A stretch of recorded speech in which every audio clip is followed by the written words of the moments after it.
it was far enough in that Pulfer had to, speed up his at-bat and spin a little bit where you can't get out of the box as fast. And, Kuhn made a great job getting to it and giving a good delivery to second base to Bond, and Bond did a hell of a job turning the pivot right there. Third base, a tough position, especially to move there in the middle of the year, but Jake Blackwood's been fantastic these last few weeks. Yeah, certainly gotten better as the season's gone on. He's played a lot of third base the last couple of years, so it wasn't a situation where it felt like we were going to take much of a step backwards in that position. We were, to be honest with you, we were really scuffling at third base through the first half of the season, and we didn't have a whole lot of consistency there, so I just kind of figured after about a week to 10 days of Jake being over there that he'd finally get comfortable with seeing the ball off the bat and get his feet and everything squared away where he could play that position at a high enough level where it would certainly not hurt our pitching but improve our pitching, and that's exactly what's happened. I mean, he's made our pitching staff better. Gary, their elimination number down to 1, so they're going to be giving you everything they've got like they do every night. You'll have Ryan Bollinger on the mound with the later start time, and he'll be working on 3 days of rest. Yeah, we're going to go ahead and throw him out there today and see what happens. I guess the biggest thing for Ryan is he's got to throw strike one, and he's got to use his second pitch instead of his third pitch a little more often. And if he's going to have any success against Gary, just simply throw strike one and start spinning your slider. If you do that, you'll have success. If not, then it could be a long night for him. You're going to take on Stephen Booyer, who's been one of the top young pitchers in the league the last couple of years, a guy that you guys have had some success against over the last 2 seasons. What's kind of been the key against him as a young starter? Just make him pitch to the top of the zone. He doesn't have enough stuff to really get you out with any consistency up there. Just, a few miles an hour short and being able to pitch up there consistently. And not that it's a good recipe for success for anybody to pitch to the top of the zone, but especially for him, we've just kind of made him elevate. And when we get pitches up there, we've been able to come up with some big hits in the gap that's produced some big innings against him. So I'm sure he'll give us some pitches to hit. Just he's going to pitch out over the plate quite a bit. He doesn't work the ball inside a whole bunch. So, like I said, just make sure you're patient, look for the ball elevated in the zone, and be able to capitalize when the guy makes mistakes. All right, Rick, great job as always. Appreciate the time. Good luck here today. All right, thanks, man. That was Winnipeg Goldeyes manager Rick Forney joining us on the Dugout Show, brought to you by Archangel Fireworks Excellence and Pyrotechnics. We'll take a break and come back with a closer look at tonight's starting pitchers, Ryan Bollinger and Stephen Booyer, with On the Rubber coming up after this on Jewel 101. Let's say you're looking for the best waste company in the market. One that's been recognized not 5, not 6, not 7, but 8 years in a row as the best in the business. Know who I'm talking about? Think silver trucks and green bins. That's right, Johnson Waste Management. Not bad for a locally owned family-run business fighting it out in the alley. Johnson Waste Management, doing their best to be the very best. At Cal Tire, they are the tire and wheel experts. They have the best selection of tires and wheels in the city, all at prices that can't be beat. If you find a lower advertised price, bring it in and they'll match it or even beat it. This spring, pay attention to your vehicle by taking it to the experts at Cal Tire. It's time to talk to Cal at any one of their 5 convenient Winnipeg locations. It's the windup, and here's the pitch. Right in the mouth. I think you lost the tooth there. Sure looks that way. I bet he's glad he's covered by Manitoba Blue Cross. Big dental bill there. Just like sports, life can throw you a curveball. And while provincial health care doesn't cover ambulance rides, dental care, or all prescription drugs, Manitoba Blue Cross has coverage options to keep you in the game. Manitoba Blue Cross, the color of caring. Visit mb.bluecross.ca to find out more. Save on your next energy bill with helpful tips from Manitoba Hydro. Even small changes can make a big impact on the environment. Install dimmer switches on the lights you use most often to control exactly how much light and electricity you use. Unplug your cell phone chargers once they finish charging. Chargers continue to draw energy even after your device is fully charged. And whenever possible, use cold water for laundry. For more ways to conserve energy, visit hydro.mb.ca. And now, back to Winnipeg Goldeyes baseball on Jewel 101. Back here at Shaw Park, the Winnipeg Goldeyes and Gary's SouthShore RailCats getting ready for game number 3 of a 4-game series. On the Rubber is brought to you by Cal Tire, with 6 convenient locations in the capital region. We're more than just tires. Cal Tire, true service. The Winnipeg Goldeyes go with young left-hander Ryan Bollinger. Will pitch on 3 days of rest. and make his final start of the regular season. Bollinger has pitched for 3 teams this year. Began the season with the St. Paul Saints, spent the majority of the year and most of the middle months with the Les Aigles de Trois-Rivières, the Can-Am League. Did well in the rotation and has been with the Winnipeg Goldeyes for the last few weeks. He has made 3 starts in a Goldeyes uniform. His overall numbers this season, a record of 7-7, 13 starts, 10 games in relief, a 5.36 earned run average, 85 2/3 innings, 114 hits. He's only walked 16 batters, and he has struck out 61. Opponents overall this year hitting .314 against Ryan Bollinger. He last pitched on Wednesday against the St. Paul Saints. That was at Midway Stadium, the middle game of the series. He went 4+ innings, allowed 7 runs, 6 earned on 10 hits, walked 1, did not record a strikeout. He took a no decision. The Goldeyes eventually would lose that game by a final of 14-7. They would win the next night in the last game ever at Midway Stadium to take 2 out of 3 from the St. Paul Saints. So the Winnipeg Goldeyes and Gary SouthShore RailCats, game 3 of a 4-game set. The RailCats trying to keep their postseason hopes alive. They have to win their final 2 games, and they need the Explorers to beat the Salt Dogs twice at Haymarket Park. 23-year-old right-hander Stephen Booyer will take the mound. Booyer this year in 22 starts, he is 8-6 with a 4.61 ERA, 121 hits allowed, 121 innings pitched, 135 hits allowed, only 32 walks, 58 strikeouts. Opponents are hitting .280 against Stephen Booyer this season.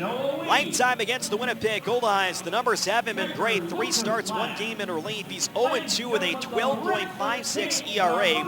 Career against the Winnipeg Goldeyes, and Winnipeg has gotten to him twice this year alone. July 12th here at Shaw Park, 3+ innings, 7 earned runs on 12 hits, matching a season high. And then the Goldeyes would beat him on July 26th at U.S. Steel Yard. He allowed 5 earned runs and 7 hits in that ball game over 6 innings of work. He did strike at a season-high 6 in that July 26th start, but the Goldeyes would win that by a final of 6-5. Interesting note about Booyer.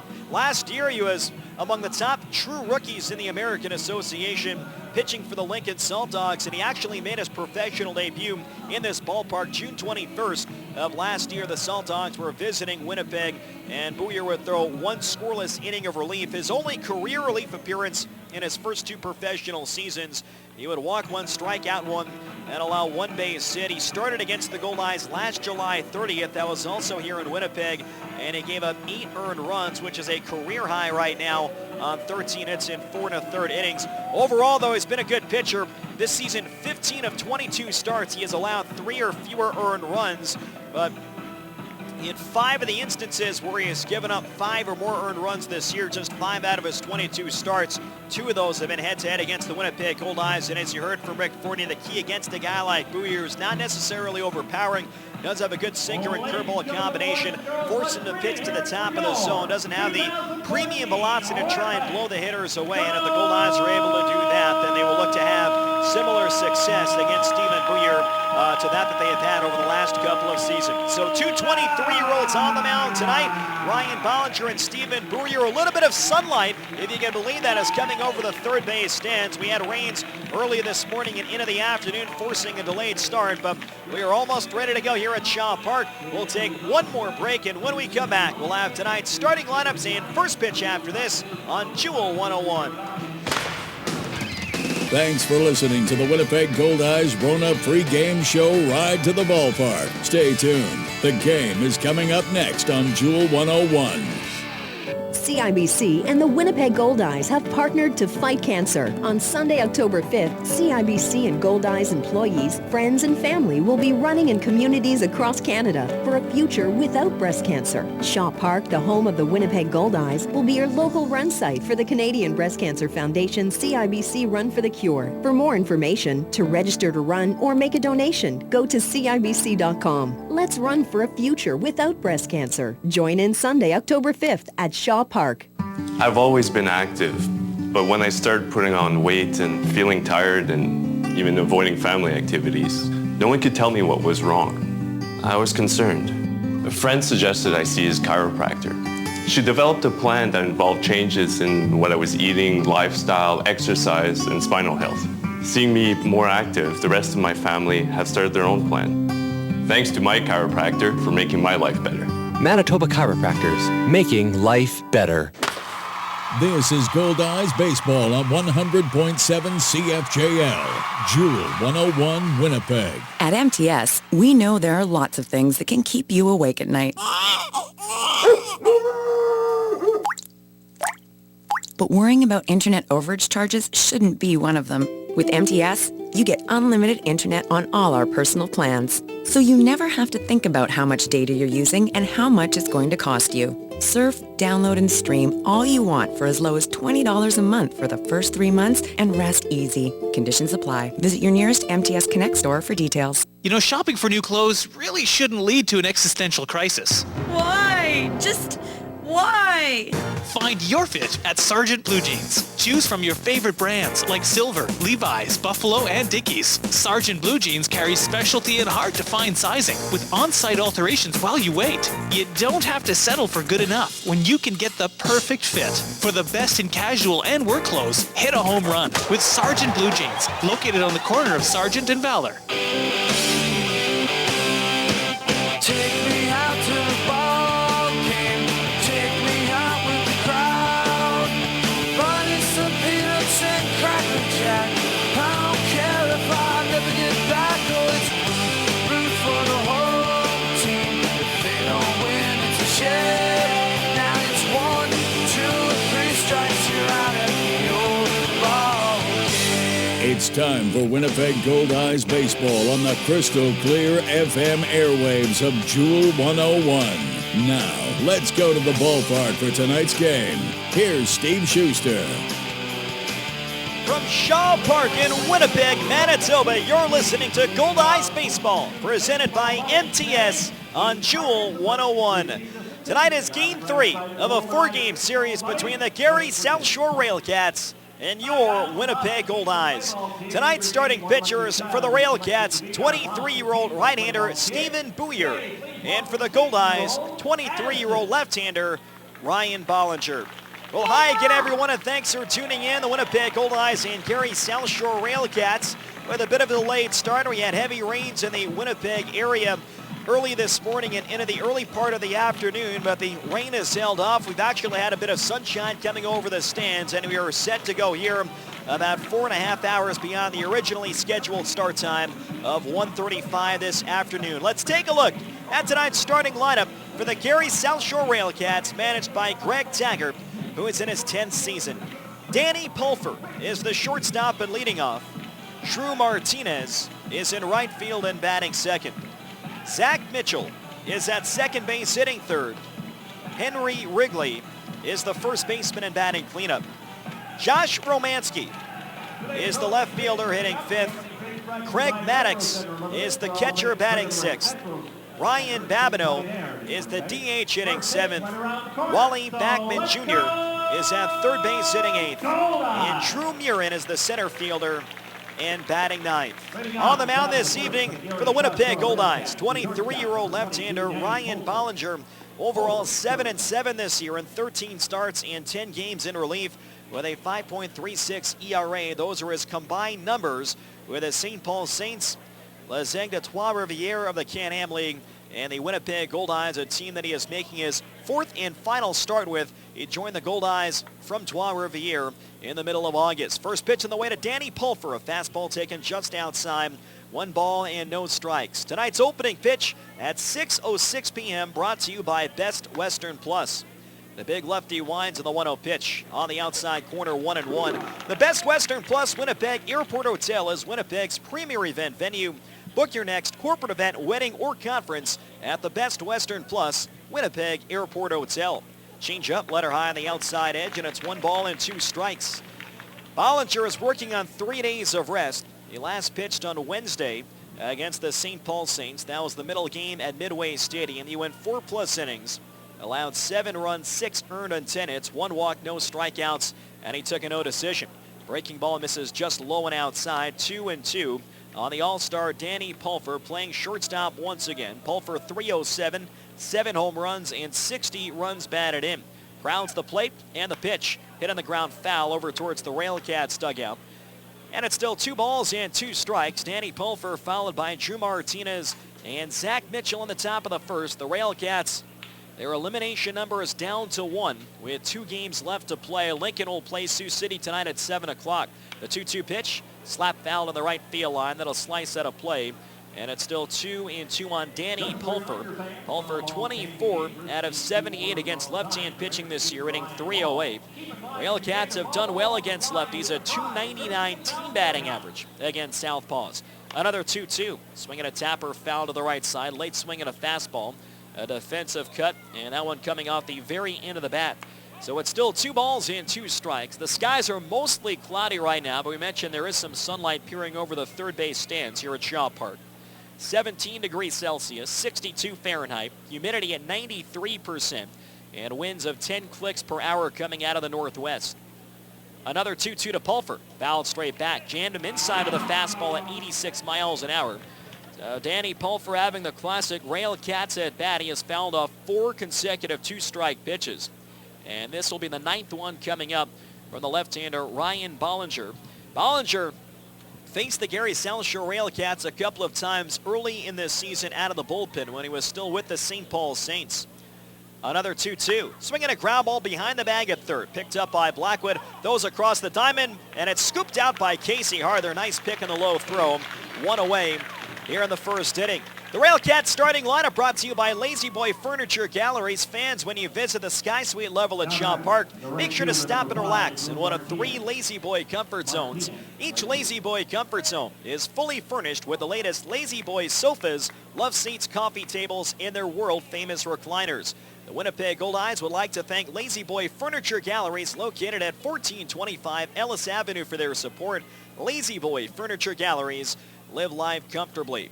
Drew Martinez takes a fastball low, and it's 1 ball and no strikes. A left-hand batter. Bollinger delivers, and Martinez fouls it straight back. It's 1-1. Martinez 4th in the league in hitting at .358, 2 homers and 62 runs batted in.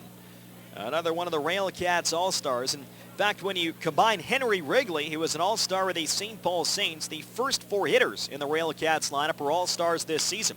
Swinging a high pop-up behind second, tough play. Moving over Abercrombie to his left. That'll dunk in between Abercrombie and Pineda. Martinez heading for second, and he will get there standing up. That ball lodged in the wet grass as Abercrombie chased after it to his left side, and that'll go down as a 2-base hit for Drew Martinez.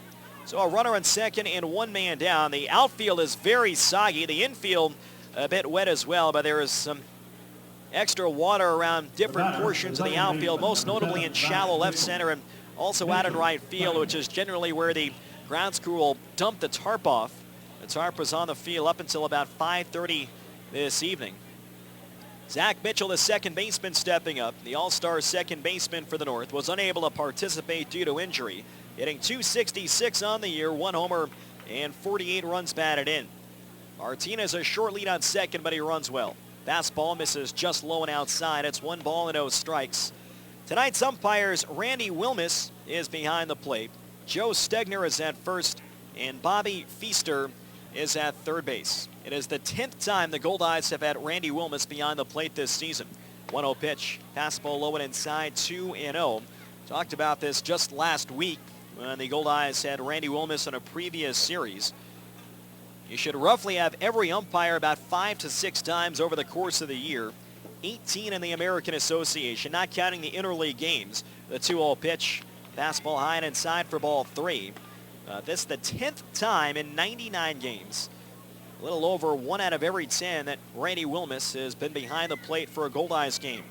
Henry Wrigley waiting on deck. No score, top of the first. Martinez on second and 1 man down. Here's the pitch. Fastball on the outside corner. 3 balls and 1 strike. Mitchell has held his own against left-hand pitching this season. 19 for 74, a .257 average. Bollinger making his 4th start with the Winnipeg Goldeyes. He's 2-0 in the first 3. The 3-1 to Mitchell, and that's outside a low ball 4. Runners on first and second and 1 down, and that'll bring up Bollinger's early season teammate Henry Wrigley. Bollinger pitched for the St. Paul Saints up until the end of May. Mentioned he faced the RailCats twice, May 15th and May 17th out of the bullpen, combined for 2 scoreless innings with 1 hit, 2 walks, and no strikeouts. Both games won by the St. Paul Saints.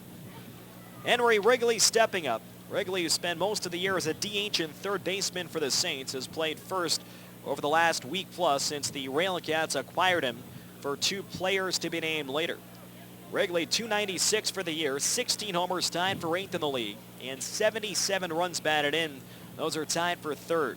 Tonight is his 8th game in a RailCats uniform. He's already driven in 9 runs, swinging a high fly ball to right field. Pineda going back in front of the warning track. He's there, reaches over the shoulder and makes the catch. Martinez tags, he'll go to third base. Mitchell holds at first. A deep fly ball the other way. Didn't carry as well as the ball has carried to right the first 2 games in this series, and Pineda, reaching high over his head, is able to make that catch for the second out. Runners on the corners, 2 away. Josh Romanski stepping up.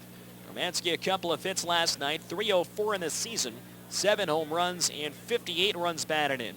And he enters tonight on a 7-game hitting streak. 2 for 4 last night, his 35th multi-hit game of 2014. Mitchell, a base running threat on first, 17 steals. And the first pitch, breaking ball knee high for a strike. Romanski thought it was low, and it's 0-1. Defensively tonight for the Winnipeg Goldeyes, Casey Harther is at first base. Brock Bond at second. Jake Blackwood is at third base. Tyler Kuhn is the shortstop. Donnie Webb is in left field. Reggie Abercrombie in center. Ryan Pineda in right field. And Jordan Gaida beyond the plate for the left-hander Ryan Bollinger. He steps and throws to first. Mitchell is back with that attack from Casey Harther, a right-hand fielding first baseman. Bollinger, 6'6", 220 pounds, a 23-year-old left-hander from Apple Valley, California. Another toss to first, and Mitchell's able to get back with that attack. Mitchell, 17 steals, 21 attempts. The RailCats, 99 steals as a team this year, 6th most in the American Association. Romanski, a .330 hitter against lefties this season, 31 out of 94. Stands off the plate, holds the bat high. Bollinger delivers, slider taken high and outside. And it's 1 ball and 1 strike. Drew Martinez on third. Yeah, the bloop double to right center. Zach Mitchell is on first. He drew a 5-pitch walk, his 31st of the season. RailCats fighting for their lives here this evening. The 1-1 pitch, breaking ball, stays high and inside for ball 2. The only scenario in which the RailCats can win the Central, they have to win tonight and tomorrow against Winnipeg. And they need the Salt Dogs to lose tonight and tomorrow at home against the Sioux City Explorers. 1 Lincoln win or 1 Gary loss, and the Salt Dogs will clinch the division. Toss to first, and Mitchell is back safe. Josh Romanski, almost the opposite, if you will, of Ryan Bollinger, a guy who spent the majority of his affiliated career as a pitcher. A 3.63 career ERA. Is become a hitter this season after doing that briefly early in his career. Swings and loops one in the air to shallow left field. Donnie Webb towards the line, makes the catch, and the inning is over. No runs, 1 hit, and 2 left on base. Middle of the first inning at Shaw Park. It's the RailCats nothing, and the Goldeyes coming to bat on Jewel 101. Most days, you can predict what life's going to throw at you. He's 2 for 2 at bat so far today. But every once in a while... Strike! Oh, he did not see that coming. When life throws you a curveball, Ranger Insurance will protect what's important to you. Whether it's home, life, auto, or commercial, they have a plan that fits your needs. Ranger Insurance, putting relationships first. For the protection you deserve, visit rangerinsurance.ca. Your Winnipeg Goldeyes take to the field at Shaw Park for the final regular season home game of 2014 on Monday, September 1st at 7. And the pitch. It's Fan Appreciation Day, featuring a 9-inning autographed player card set giveaway, post-game fireworks, and plenty of prizes and surprises. Also, 1 lucky fan will walk away with 25,000 Aeroplan miles. Tickets start at just $5. Get yours today at Ticketmaster.ca. And now, back to Winnipeg Goldeyes baseball on Jewel 101. No score, bottom half of the first inning. Ryan Bollinger works around a double and a walk. Let's take a look at tonight's starting lineup for the North Division champion Winnipeg Goldeyes, managed by Rick Forney, who is in his 9th year.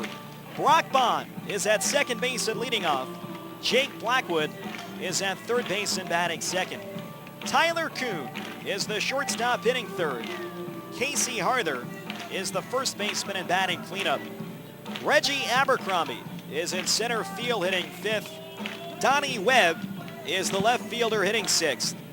Josh Mazzola is the DH batting 7th. Ryan Pineda is in right field hitting 8th. And Jordan Gaida is the catcher and batting 9th. On the mound tonight for the Gary SouthShore RailCats, 23-year-old right-hander Stephen Booyer. He's tied for second in the league with 22 starts, 8-6 with a 4.61 ERA, 121 innings of work, 135 hits allowed, 32 walks, 58 strikeouts. Opponents are hitting 280 against Stephen Booyer. He last pitched on Tuesday at Sioux City, took a loss. He allowed 7 earned runs, tying his season high on 9 base hits. He worked 5 1/3, walked 2, and struck out 3. And the Explorers beat the RailCats 8-6, dealing them a big blow to their playoff hopes early last week. Brock Bond, a switch hitter from the left side of the plate, 1 for 4 last night with a run scored. Booyer delivers, fastball high and outside. It's 1 ball and no strikes. The mound is also a little bit damp, not quite as much as the outfield, but we saw in the top of the inning, Ryan Bollinger had to kick some dirt free from the spikes. Fastball on the outside corner, 1-1. And Booyer took an extra couple of seconds to get ready here in the bottom half, so we'll keep an eye on that. The footing obviously has a big outcome in how the pitchers are able to control the ball down the slope towards the plate. As that fastball misses outside, it's now 2-1. Brock Bond 13th in the league in batting at .330. No homers and 20 runs batted in. Booyer, very good sinker and curveball, 12-6. 2-1 pitch, high and outside. And it looked like that one slipped out of the hand of Booyer. Kind of kicked his left foot there a little bit. And he will go to the back of the mound as well and try and kick some play free from the bottom of his spike. Looked like he had slipped just a little bit, and that's all it takes to throw off the release point and in turn throw off the location of the pitch. So 3-1 on Brock Bond, who leads the Goldeyes with 49 walks. Fastball over the outside half, and it's 3 balls and 2 strikes. Like all the RailCats starters, Booyer has excellent control. Only 32 walks in 121 innings this season. He has walked 2 or fewer in 17 of 22 starts. Payoff pitch, low ball 4. A rare walk for Stephen Booyer, and Brock Bond is aboard. Good start for the Winnipeg Goldeyes. There is a staggering statistic that we found out earlier today. You know that both these teams, the Winnipeg Goldeyes and Gary SouthShore RailCats, by far, their pitching staffs have walked the fewest hitters this year in the American Association. The Goldeyes the fewest at 248 entering tonight. The RailCats not far behind with the second fewest walks at 256. Here's Jake Blackwood, a right-hand batter, hitting .312, and another double last night. 1 on, nobody out. The pitch, fastball on the inside half, and it's 0-1. Blackwood 9 homers and 42 runs batted in. No score, bottom of the first. Brock Bond, a fast runner, is on first, held by Henry Wrigley, a right-handed fielder. Blackwood, right-hand batter, slightly closed up stance. Booyer set at the belt. And the 0-1 of Blackwood. Fastball, called strike on the outside corner, and it's 0-2. Both these teams have played 98 games, and for both, in all but 5 games this year, the starting pitchers for both the Goldeyes and the RailCats have walked 3 or fewer batters in all but 5 games. Here's the 0-2. Slider taken outside, 1 ball and 2 strikes. Winnipeg Goldeyes, in 93 of the 98 performances by their starting pitchers, they have walked 3 or less batters, and the same can be said for the RailCats. Booyer has walked 3 or fewer in all 22 of his starts, mentioned 2 or less in 17 of them. Here's the 1-2 to Blackwood. Line shot to center field. On the run, Murin going back. He got turned around, and it's over his head, rolling towards the fence. Bond on his way to third. He'll be waved to the plate. Bond digging for home. Pulver's really not in time. Bond scores standing up, and it's 1-0 Goldeyes in the bottom half of the first.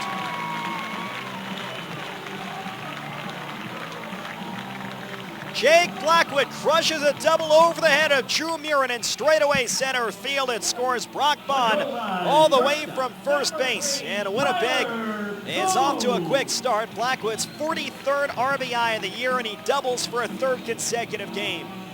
Tyler Kuhn now steps up, a left-hand bat.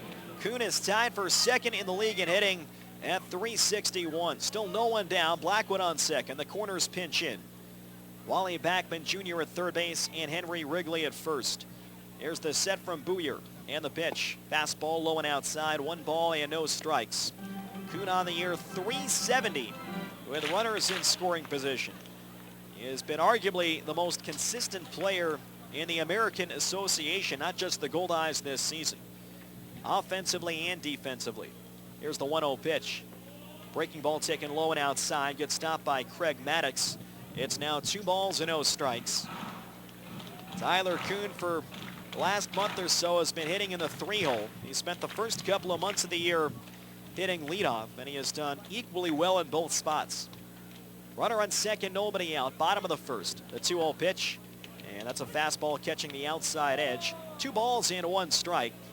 Kuhn has driven in 40 runs in his last 60 games. The outfield plays at medium depth and straightaway. Casey Harther, who is tied for Kuhn for second in the league in batting, is on deck. Booyer is ready. And the 2-1 pitch. Hit in the air towards the gap in right center. Another long one for Murin going back. It's over his head and bouncing towards the wall. Around third as Blackwood will score. Kuhn heading for second, and it gets there standing up with an RBI double. 2-0 Goldeyes as Tyler Kuhn crushes one to right center field. Back-to-back RBI doubles from Jake Blackwood and Tyler Kuhn, and Winnipeg with a 2-0 lead. And they have Kuhn on second with still nobody out.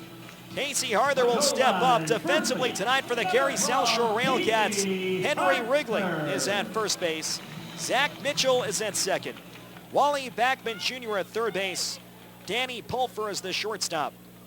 Josh Romanski is in left field. Drew Murin in center. Drew Martinez in right. And Craig Maddox behind the plate for the righty Stephen Booyer. Harther takes a fastball over the outside half, and the count is 0-1. Booyer, 6'2", and even 200 pounds, a 23-year-old right-hander from Papillion, Nebraska. Harther tied for second with Tyler Kuhn in batting, entering today at 361. The 0-1 pitch, fastball high and outside, 1 ball and 1 strike. That was Kuhn's 29th double of the year. That ties him with Casey Harther for the 4th most in the league. Harther holds the bat high up. Kuhn on second, still no one down. Goldeyes have scored twice in the opening inning. Here's the pitch. Looped in the air down the right field line. That'll twist foul over by the grass berm. And it's 1 ball and 2 strikes. The Goldeyes in the alternate navy blue tops with a W logo in the upper left side. Numbers in white, no names in the back. Home white pants with no trim. And the navy blue caps. Kuhn with a short leadoff second. Outfield deep and straight away. Booyer comes set. The 1-2 to Harther. Line drive left center field. That's in for a base hit. Around third is Tyler Kuhn will score. And on at first with an RBI single is Casey Harther. 3-0 Winnipeg. In the bottom half of the first, Harther's 68th RBI of the year and his 27th in the last 33 games. So the first 4 Goldeyes have reached in the opening inning. Casey Harther behind in the count. Not trying to do too much, made solid enough contact to get that over the reach of Danny Pulfer, the shortstop. And the Goldeyes keep it going. Reggie Abercrombie now steps up. Abercrombie with a monstrous 2-run homer against Stephen Booyer in the July 26th game at U.S. Steel Yard. Hitting .282 this year. Tied for 5th in the league with 17 home runs. And he is 7th with 71 runs batted in. Harther, who has not tried to steal this year, held by Wrigley at first. 3-0 Goldeyes in the opening inning. Outfield deep and straight away. Reggie, a right-hand batter, 1 for 4 last night. The pitch, swing and a miss at a slider outside. It's 0-1. Reggie Abercrombie, over his last 37 games, he's hitting .331, 29 runs scored, and 37 driven in. Having a great second half. Infield not quite a double play. Pulfer a step in the hole at shortstop. Booyer ready. The 0-1 pitch. Sinker taken low and away. It's 1 ball and 1 strike. Booyer making his 4th career start against the Winnipeg Goldeyes. His 5th career appearance. He is 0-2 with a 12.56 career ERA against Winnipeg. The pitch, swing and a miss at a slider, 1 ball and 2 strikes. His professional debut came in this ballpark last year, June 21st. While pitching for the Lincoln Salt Dogs, he worked a scoreless inning of relief.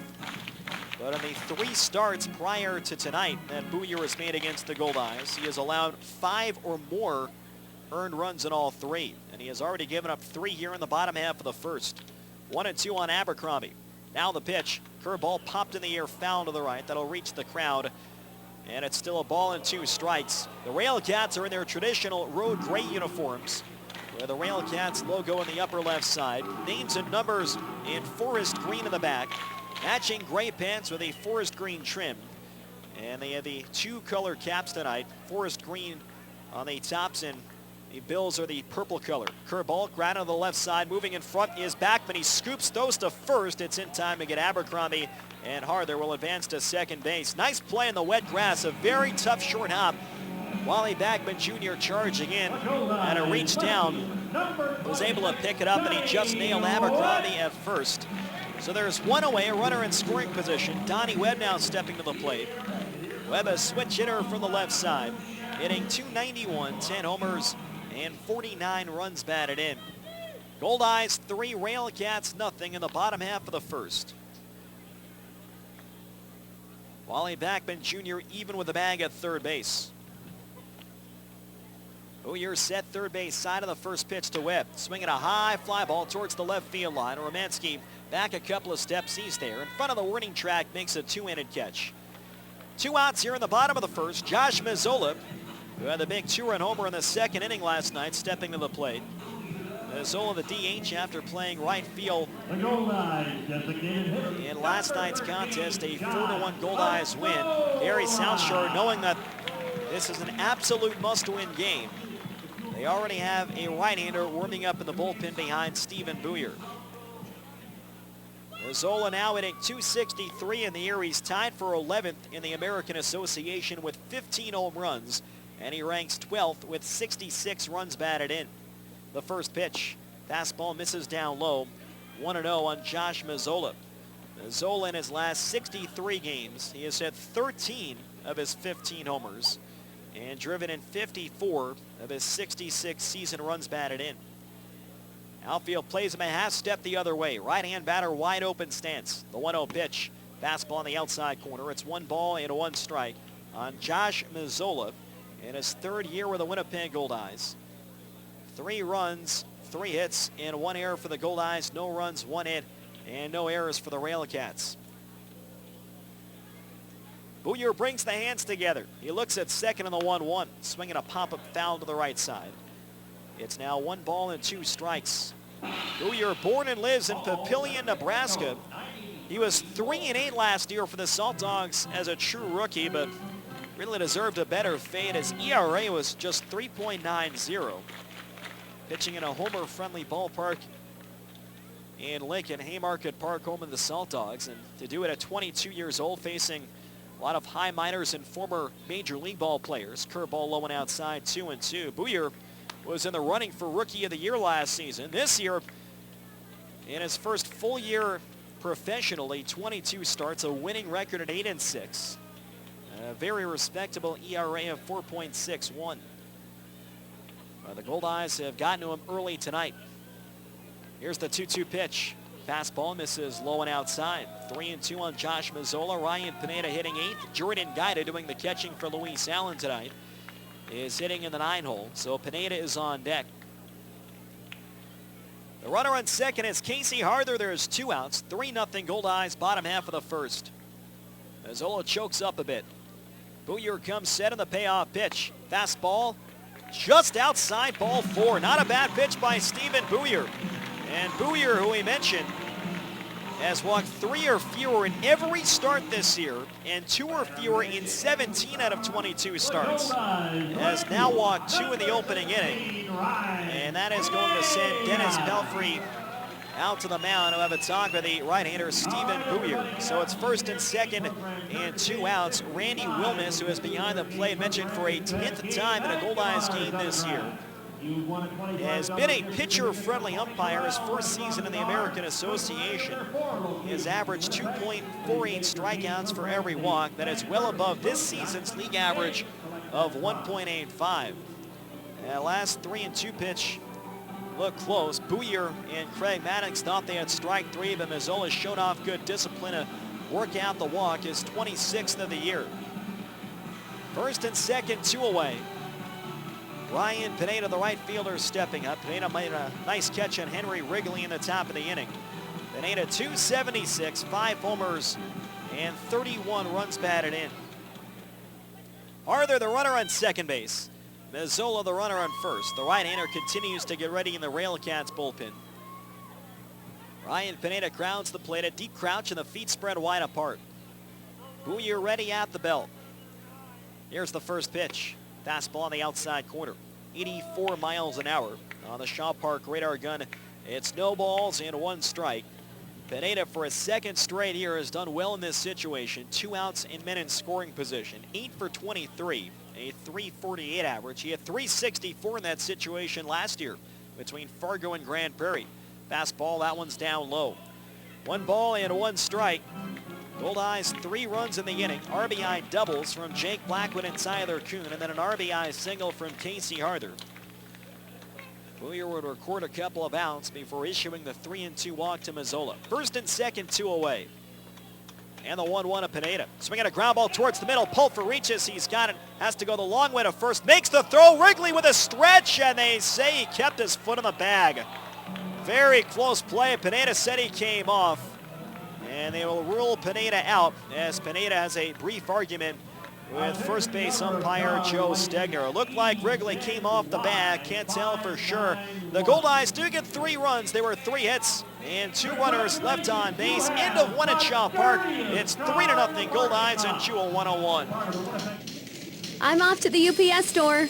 We don't need anything shipped. Well, I'm getting our office printing and brochures made up, and I need some name badges and these pages laminated for our training class tomorrow. At the UPS store? Yeah, they do everything. No, really, what are you shipping?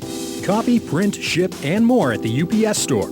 With their digital and wide format printing services as well as in-house graphic design services, they've got all your business needs covered. Big or small, they do it all at the UPS store. You have a mission.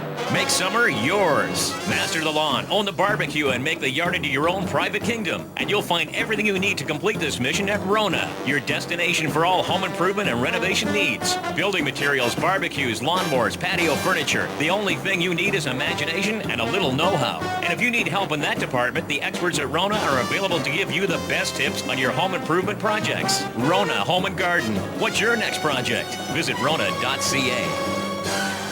We all love to save. Save time, save gas, save space. And what gives you the biggest smile is when you save money. But will your money save itself? Don't bank on it. Count on Steinbach Credit Union instead. With great savings rates that start paying interest from $1 and a wide range of GICs that make saving even easier, you'll be smiling from year to year. Want to save?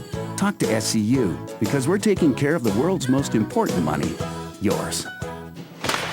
And now, back to Winnipeg Goldeyes Baseball. This is left-hand pitcher Brendan Lafferty, and you're listening to Winnipeg Goldeyes Baseball on Jewel 101. Help support the Winnipeg Goldeyes Field of Dreams Foundation by purchasing a Path of Dreams sidewalk brick, and your name will go down in history. Literally. Personalized bricks located on the walkway to Shaw Park are a unique way to honor loved ones, promote businesses and organizations, or celebrate a special event. For more information on how to purchase your Path of Dreams sidewalk brick, call the Goldeyes office at 982 base. First pitch in the way to Craig Maddox. Fastball high and outside, 1 ball and no strikes. Winnipeg out to an early 3-0 lead in the top of the second. Maddox, Babineau, and Backman 6, 7, and 8 up. Lefty against lefty. Slider taken low and outside. It's now 2-0. Craig Maddox at .258 in the season. 6 homers and 40 runs batted in. Now 13 for 99 in his last 29 games. A 131 average. Fastball letter high for a strike. And it is 2-1. He has done well against lefties. 12 out of 43 despite being a left-hand batter. A very solid 279 average. Bollinger winds the 2-1 pitch. Fouled straight back. Good rip. And it's 2 balls and 2 strikes. You don't know whether or not it's connected, but the second half slide, I really should say the last month slide for Craig Maddox, directly coincides with winning the home run derby right here at Shaw Park. 10 homers in the final round. Slider low and outside, 3 balls and 2 strikes. Maddox made the All-Star team when the Goldeyes last saw him at U.S. Steel Yard just before the All-Star break. He was hitting well over 300. And a great 2 days here at Shaw Park for the All-Star festivities. Broken bat liner the other way. That'll go foul just in front of the sidewall, and Maddox will get a new bat from the dugout. So it's still 3 balls and 2 strikes on the left-hand batting catcher, Craig Maddox. Greg Taggart has rolled out the same lineup 1 through 9 in this series. The only change from Friday to Saturday was the switch of Maddox and Babineau, catcher to DH. Last night, Babineau behind the plate, Maddox the DH, and tonight the exact same lineup, both offensively and defensively, that the RailCats had in the series opener Friday. Another 3-2 from Bollinger. Check swinging a slider. He went around for strike 3. Maddox thought he checked in time. One away to start the top of the second. And that first strikeout is brought to you by Manitoba Hydro. Manitoba Hydro reminds you to be safe around electricity. 1 strike and you're out. So Bollinger strikes out Maddox on the 3-2 breaking ball. Ryan Babineau steps to the plate. Babineau 2 hits last night, including a double down the line against Ethan Hollingsworth. One of only 5 hits that Hollingsworth gave up in 7+ innings. The first pitch, fastball high and inside, 1-0. Babineau 294, 4 homers and 55 runs batted in. He's hitting .307 against left-hand pitching, 23 for 75. Fastball low and in, and the count goes to 2-0. Ryan Bollinger began playing professional baseball in 2009. He is in his 6th year of pro baseball. The 2-0 pitch, fastball in the eye for a strike, 2-1. I mentioned he and Josh Romanski in a lot of ways have had similar career paths, although they have gone in opposite ends of the spectrum. The 2-1 pitch, fastball down low, 3-1. Romanski was a guy, for the most part, was a pitcher for much of his career and has now become an outfielder and a very good hitter for the Gary SouthShore RailCats. Bollinger was a guy who began as a position player in the Phillies organization. The 3-1 pitch, fastball in the eye for a strike, 3-2. And after the Phillies really didn't give him much of a chance, only 7 games for the Gulf Coast Phillies in 2009 before getting released. The payoff pitch, swinging a line shot to left field, coming on his Webb. That'll drop in front for a base hit. Webb backhands and fires to the infield, and Babineau safe at first with a line drive single. 1 on and 1 out. Wally Backman Jr. stepping to the plate. Since 2010, when Bollinger got on the hill for the first time as a professional baseball player, he's done very well. A career ERA as a pitcher, 4.18, a winning record at 16-13 in 87 games, 28 of them starts. He has 4 lifetime saves. Wally Backman Jr., a left-hand batter, 252. First pitch, fastball a little bit low. It's 1 ball and no strikes. The one thing you're sure of when Ryan Bollinger is on the mound, you're going to get strikes. He has averaged just 2.4 walks per 9 innings and a little over 254 innings of work. Fastball, that's on the outside half of the letters, 1-1. This season, in 85 2/3, he has walked only 16, and he has walked 1 or 0 in 11 out of his 13 starts. The 1-1 pitch, swing and a miss. Nasty slider off the plate away, and it's 1 ball and 2 strikes. A lot of major league clubs like Bollinger as a pitcher. There were some, including the Phillies, that liked him as a hitter, coming out of Minot High School in North Dakota in 2009. The 1-2 pitch, breaking ball just inside. Good front door pitch from Ryan Bollinger, and Randy Wilmus couldn't quite pull the trigger. It's now 2-2. Drew Murin, another left-hand batter, is waiting on deck. 3-0 Winnipeg. We're in the top of the second. Now a step and a toss over, and Babineau just gets back safe. He got caught flat-footed. A good move by Bollinger, and the only thing that saved Babineau there is that he didn't have that big of a lead. Babineau right now is held by his former college teammate, Casey Harder. The 2-2 pitch, swinging a grounder to the right side. Bond fields. He goes to second for 1. Kuhn back to first, and it's not in time. Backman just beat it out.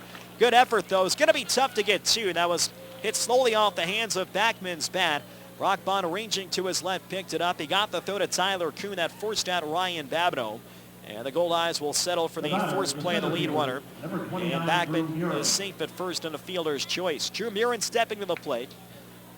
Murin, a left-hand batter, 287 this season. 8 homers and 39 driven in 84 total games between Sioux Falls and Gary SouthShore. He is hitting .317 in his 65 games in a RailCats uniform. Backman is 8 for 9 in steals. First pitch, breaking ball over the inside half, 69 miles an hour. And it's 0-1. Murin, like many of the RailCats lefties, he does well against left-hand pitching, 25 for 83 combined this year between the two clubs, a 3.01 average. Goddess sets up away. Here's the 0-1. High fly ball, pretty deep right center. Abercrombie long run back into his left. He's there, makes the catch in the gap just in front of the warning track, and the inning is over. No runs, one hit, and one runner left on base. Middle of the second at Shaw Park. It's 3-0 Goldeyes and Jewel 101.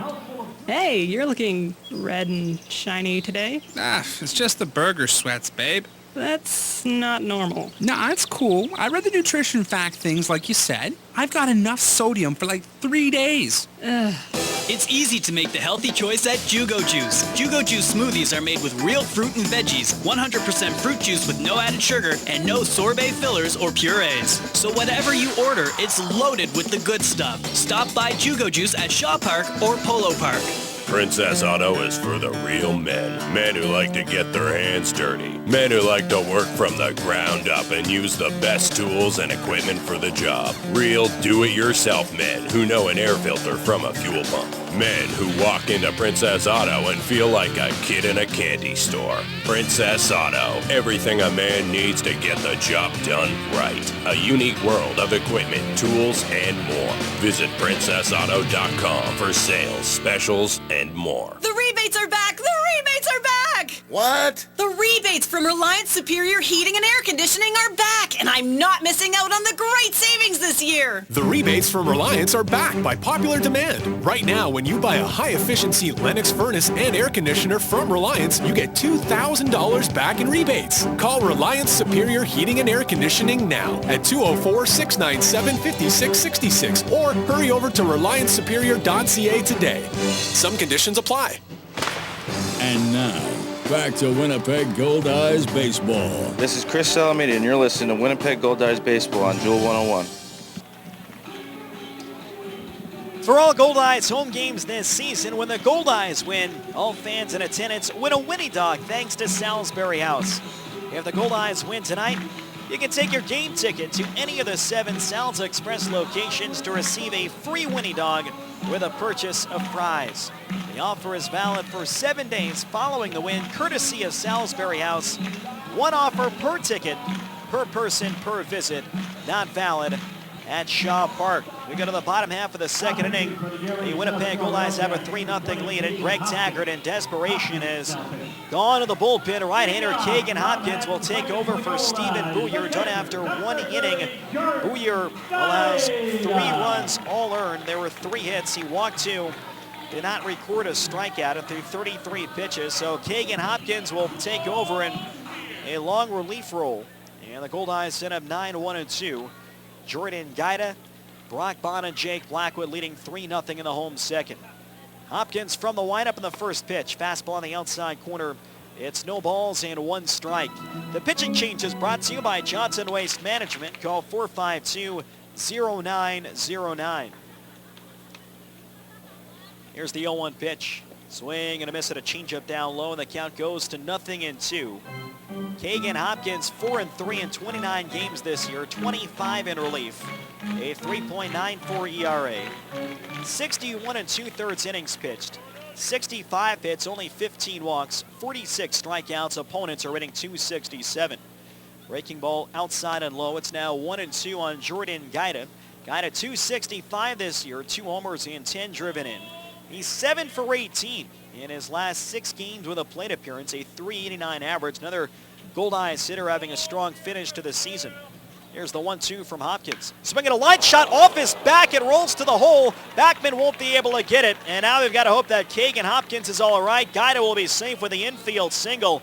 Kagan Hopkins struck square in the back on that line drive. He's trying to walk it off, but you've got to imagine that Greg Taggart and the RailCats training staff will come out to take a look, and Taggart, the trainer, along with Dennis Pelfrey, will take a look here at Kagan Hopkins, and that had to have hurt. And you really hope that everything's okay here for Kagan Hopkins, who just came into the ball game.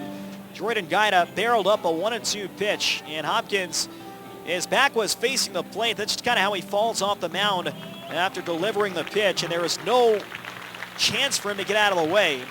And he gets a nice hand from the crowd here at Shaw Park. So it looks like Hopkins is good enough to stay in the ball game. It might have caught him a little bit lower than the back in the buttocks, which is obviously a little bit more padding there. But either way, he'll probably have a mark following tonight's ball game. Back to the top of the order for Brock Bond, a switch hitter left-handed. Walked and scored in the bottom half of the first. The pitch, broken bat looper, shallow center. Coming on is Drew Muir, that'll fall in for a base hit. Guida will stop at second. Back-to-back singles for Guida and Bond to start things off here in the bottom half of the second inning. And now Jake Blackwood will step to the plate. The Goldeyes now have 5 base hits. 3-0 in favor of Winnipeg in the bottom half of the second. As Jake Blackwood steps to the plate, Blackwood got Winnipeg on the board with a double to center field in the bottom half of the first. It scored Brock Bond from first base, and the Goldeyes were off and running, and here they are threatening for a lot more. So Kagan Hopkins does have experience this year going long. I mentioned he's made 4 starts. And if you're joining us recently, Stephen Booyer, in his 23rd and final start of the regular season, is finished after just 1 inning. And as of right now, he is on the hook. Blackwood, a right-hand batter with a slightly closed stance. Here's the pitch. Fastball misses a bit low, and it's 1 ball and no strikes. Hopkins has faced the Goldeyes on a couple of occasions this year. Kagan Hopkins, 5'11", 190 pounds, 23 years old, out of Vacaville, California, making his first appearance of this 4-game series. Fastball misses just a bit high. Another decent location there from a RailCats pitcher, and it's 2-0. That one looked a little bit better than the first offering, and Blackwood is ahead in the count. Blackwood came in at 3-12. Runners lead first and second and nobody out. Bottom half of the second inning. The 2-0 from Hopkins. Breaking ball on the outside corner. 75-mile-an-hour curve from the right-hander Kagan Hopkins. Tyler Kuhn, a left-hand batter, is waiting on deck. Guida on second, Bond on first. Infield looks for a double play. And the 2-1 pitch. Fastball runs high and outside. 3 balls and a strike. So Hopkins in danger of walking Jake Blackwood, which will load the bases with no one down. And a hot hitter on deck in Tyler Kuhn. The outfield deep and a step to left. Blackwood, with his double in the first, has now collected a double in 3 straight ball games. The 3-1 pitch. It fouled straight back. Just missed a fastball away. So it's 3 balls and 2 strikes. Hopkins last pitched on Wednesday at Sioux City. He allowed 3 earned runs in 2 1/3 innings of relief. 3 hits, 1 walk. He did strike out 4. And the RailCats, despite Hopkins giving up 3 earned runs, they would outslug the Explorers 15-8 at Lewis and Clark Park. 2 on and nobody out. Bottom half of the second. The pitch. Swinging a high pop-up right side on a foul ground. Maddox with a mask off, coming by the screen, runs out of room. It's a couple of rows back into the seats. And it's still 3-2 on Jake Blackwood. Kuhn on deck, and then Casey Harther to follow. 3 runs, 5 hits, 1 error for the Winnipeg Goldeyes. No runs, 2 hits, and no errors for the RailCats. It appears they have changed the scoring in the Martinez base hit in the first from a double to a single and an error charge to Reggie Abercrombie. Guida on second. Went off the single, beginning with a single off the back of Hopkins. Bond on the broken bat hit to center field. He's on first. Runners go. 3-2 pitch. Popped up foul beyond the plate. So on the second 3-2 pitch of the at-bat, this time Rick Forney put the runners in motion. Kagan Hopkins in his second year of professional baseball. He was a true rookie last season in the Pecos League for the Las Vegas Train Robbers. He would make 6 starts, went 2-1 with a 5.35 ERA, signed with Las Vegas after finishing his college career at Cal State Chico. First and second, nobody out. 3-0 Winnipeg in the bottom of the second inning. Wind is blowing out towards right field. Righty against righty. Not going, another 3-2 pitch. Called strike 3 in the outside corner. Bit of a wide call on that fastball from Kagan Hopkins. Blackwood unhappy with that call from Randy Wilmus. And there's one away with Tyler Kuhn stepping to the plate. I think what Blackwood might be most upset about with that call is that there were actually pitches closer to the zone, not only in this inning, but in that same at-bat to Jake Blackwood that were called for balls. I mean, not whether or not that last pitch was in the zone or not, but just a bit of an inconsistent zone there from Randy Wilmus. First pitch on the way to Tyler Kuhn is a fastball on the outside corner, no balls and a strike. Kuhn followed Jake Blackwood's double with an RBI double to right center field, hitting it over the reach of Drew Murin in right center. Guida on second, Bond on first and one down. The 0-1 pitch, change up low and outside. It's 1 ball and 1 strike. Hopkins faced the Goldeyes in back-to-back games here at Shaw Park, July 11th and 12th.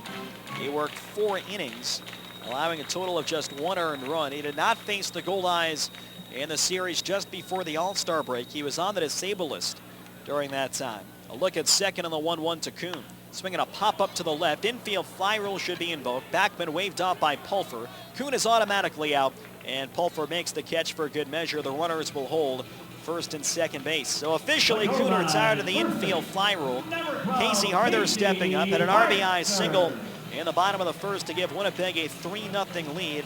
Hopkins on the DL from July 23rd through July 31st. Now in his second year of professional baseball, 6-4 the last 2 years with a 4.44 ERA, predominantly as a reliever. Arthur, a right-hand batter. The first pitch. Fastball misses high, 83 miles an hour in the radar gun. It's 1 ball and 0 strikes. The RBI for Casey in the first, his 68th of the year and his 27th in the last 33 games.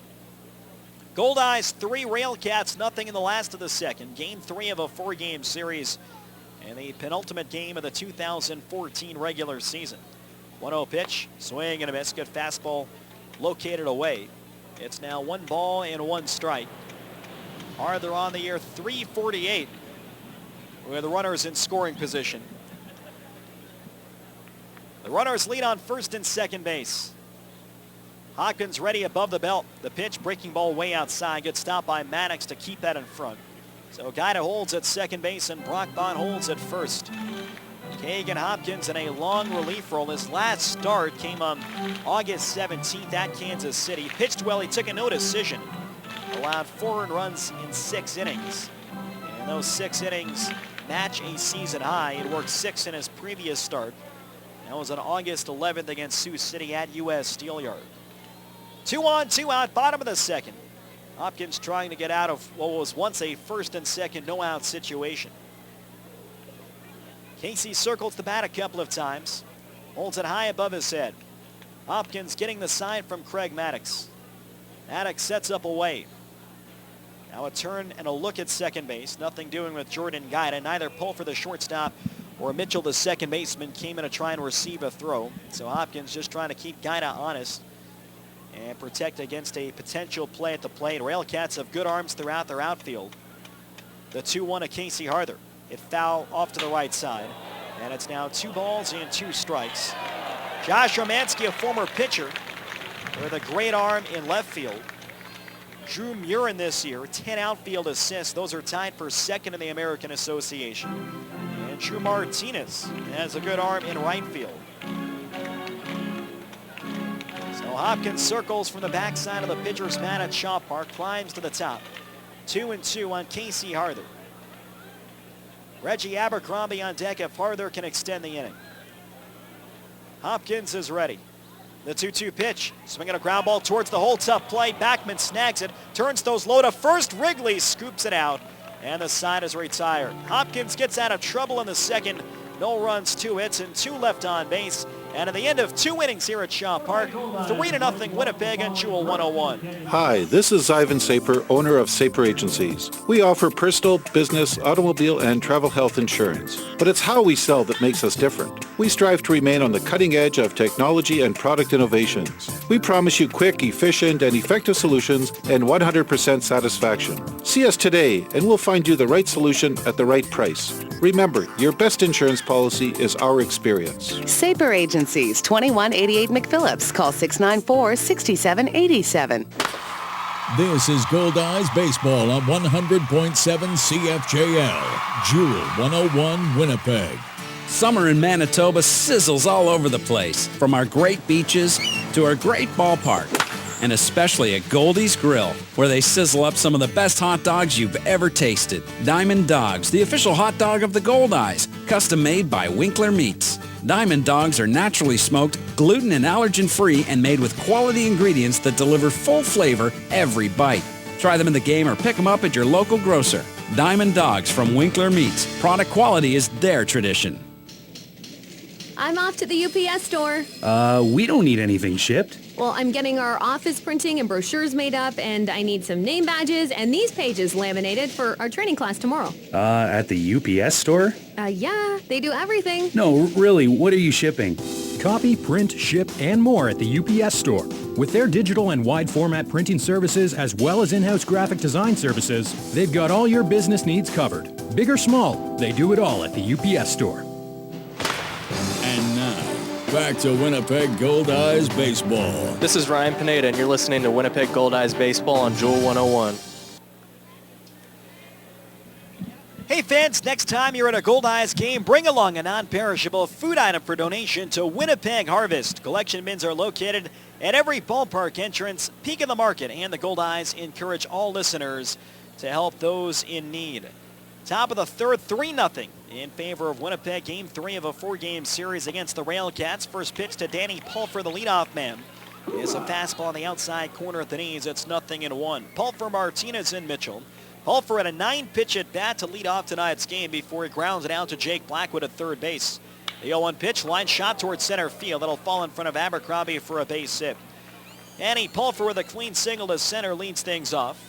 Just a reminder to all Goldeyes fans that one home game remains in the 2014 regular season. If you are holding on to any rainout tickets, Salisbury House High Five ticket vouchers, or Safeway Flex ticket vouchers, they will all expire at the end of the regular season, which is tomorrow, Monday, September 1st. Drew Martinez hit a bloop single to right field and was able to take second when Reggie Abercrombie was charged with an error on the wet grass. Here's the first pitch. Martinez bunts it in the air towards second. Coming on, Bond makes the leaping grab, and Pulfer has to stay at first. Martinez tried to drag a bunt for a hit, but he popped it up, and Brock Bond, moving forward, was able to make the catch. Left his feet a couple of inches, and Pulfer is on first. Now there's one away. So a nifty catch by Brock Bond at second. Very rare will a second baseman or shortstop, one of the middle infielders, catch a bunt on the fly, but it was bunted that hard and that high by Drew Martinez. Zach Mitchell now steps up. He walked in the opening inning, a left-handed batter. Guy that sets up away. The pitch, fastball on the outside corner at the knees. Perfect pitch by Ryan Bollinger, and it's no balls and 1 strike.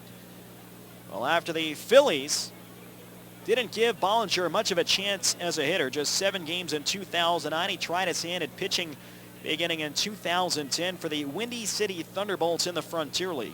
Fastball down low, and it's 1-1.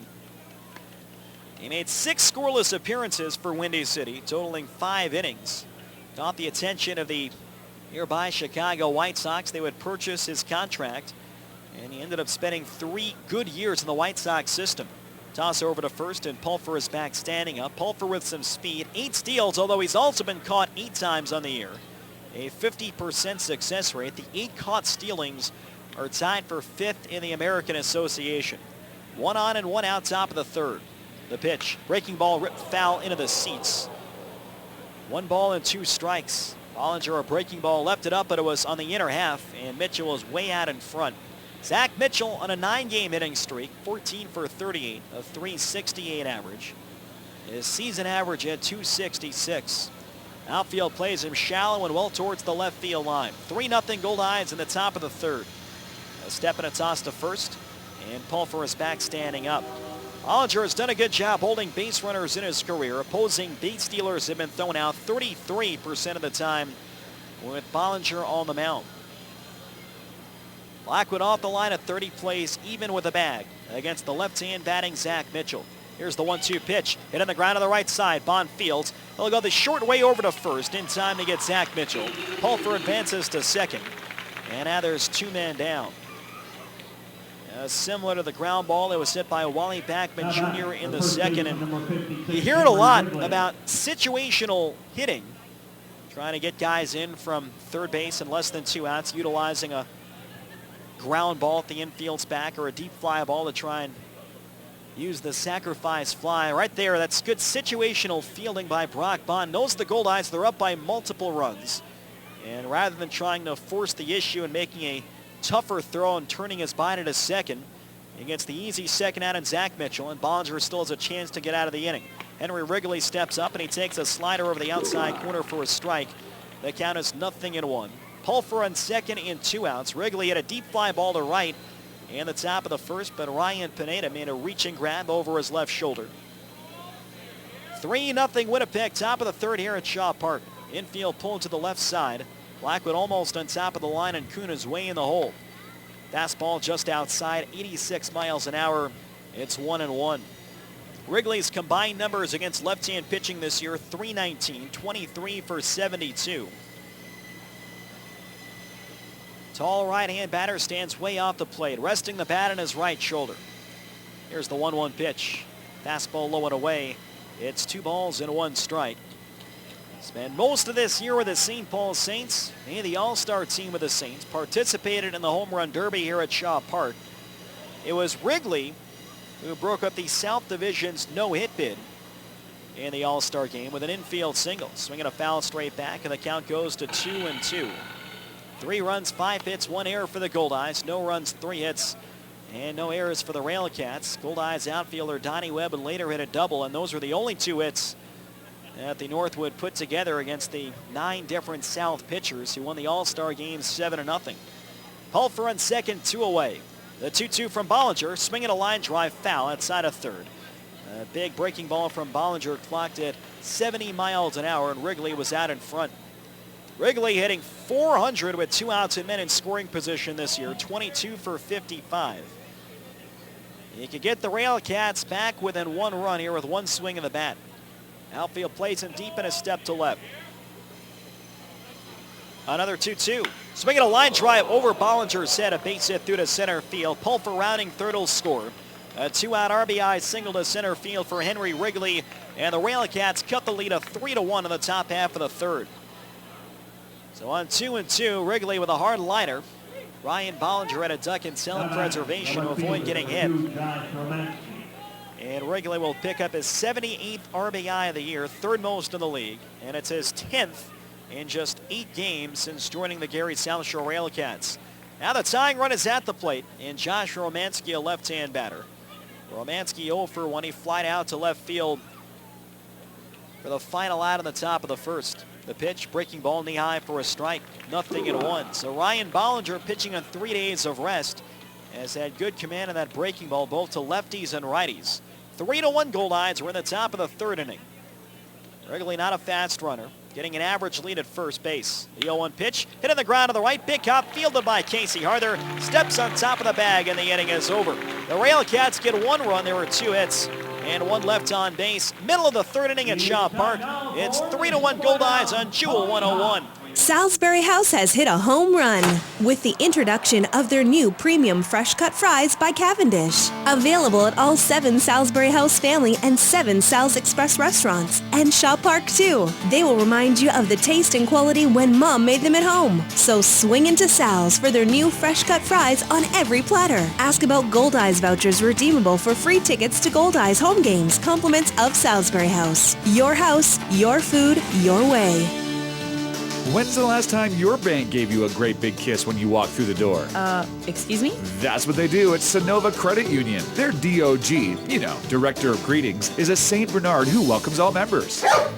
Wow, can he schedule appointments too? No need. At Sonova, you don't need an appointment, ever. Drop by whenever works for you. Bank brighter with Sonova Credit Union at one of their 11 branches throughout Manitoba, with convenient 7 days a week service in Winnipeg. While there is no known cure for ALS, there is hope. The ALS Society of Manitoba supports families affected by ALS. Their client services coordinator works with your family to determine your needs, and the Brummett-Feasby ALS House provides 24-hour care designed to specifically meet the needs of people living with ALS, because hope is important in the lives of those affected by ALS. The ALS Society of Manitoba. They help their people every way they can. Visit alsmb.ca. And now, back to Winnipeg Goldeyes Baseball. This is outfielder Donnie Webb, and you're listening to Winnipeg Goldeyes Baseball on Jewel 101. Leading off The Winnipeg Goldeyes are hosting games 1 and 2 of the American Association Division Series at Shaw Park on Wednesday, September 3rd and Thursday, September 4th. 7, 11, 16, 18, and $22 playoff tickets are on sale now by calling 1-855-GOLDEYE, visiting Ticketmaster.ca, or visiting any Ticketmaster location, including the box office at Shaw Park. Be a part of all the action as the Goldeyes look to capture another American Association championship. Abercrombie swings in the first pitch and he grounds it just fair inside the third base line. That ball's going to roll towards the Goldeyes bullpen. Abercrombie digs for second and he gets there standing up with a double. Good call by third base umpire Bobby Feaster, and you give him credit. Feaster kind of got turned around. Abercrombie first ball swinging against Kagan Hopkins, who was out for a second inning of work. He had to turn out of the way to avoid getting hit by that grounder, and it was just fair. It was clear that was a good 6 or 7 inches inside of the line, but Feaster first had to make sure he didn't get hit, so from the RailCats' perspective, it might have looked like it was a delayed call. But it was the correct one by Bobby Feaster at third base. So Abercrombie is on second. Donnie Webb now stepping up, 0 for 1. He fly to left field in the bottom half of the first. A switch hitter left-handed. And the first pitch, change up on the outside corner. No balls and 1 strike. It's now 3-1 in favor of Winnipeg. Henry Wrigley at a 2-out RBI single to center in the top of this inning to get the RailCats on the board. They must win tonight and tomorrow to have any kind of chance at winning the Central Division. Webb swings, lifts a pop-up left side. That will travel foul, and it's 0-2. And even if they do that, they still need Lincoln to lose both of its games at home against the Sioux City Explorers. Lincoln and Sioux City should just be underway right now at Haymarket Park. Donnie Webb, a switch hitter, left-handed. He crowds home plate. Came in batting .289 in the season. The 0-2 pitch, swinging a foul tip off the mid of Craig Maddox. And it's still no balls and 2 strikes. Josh Mazzola will follow Donnie Webb. Correction, Webb came in at .291, 10 homers and 49 runs batted in.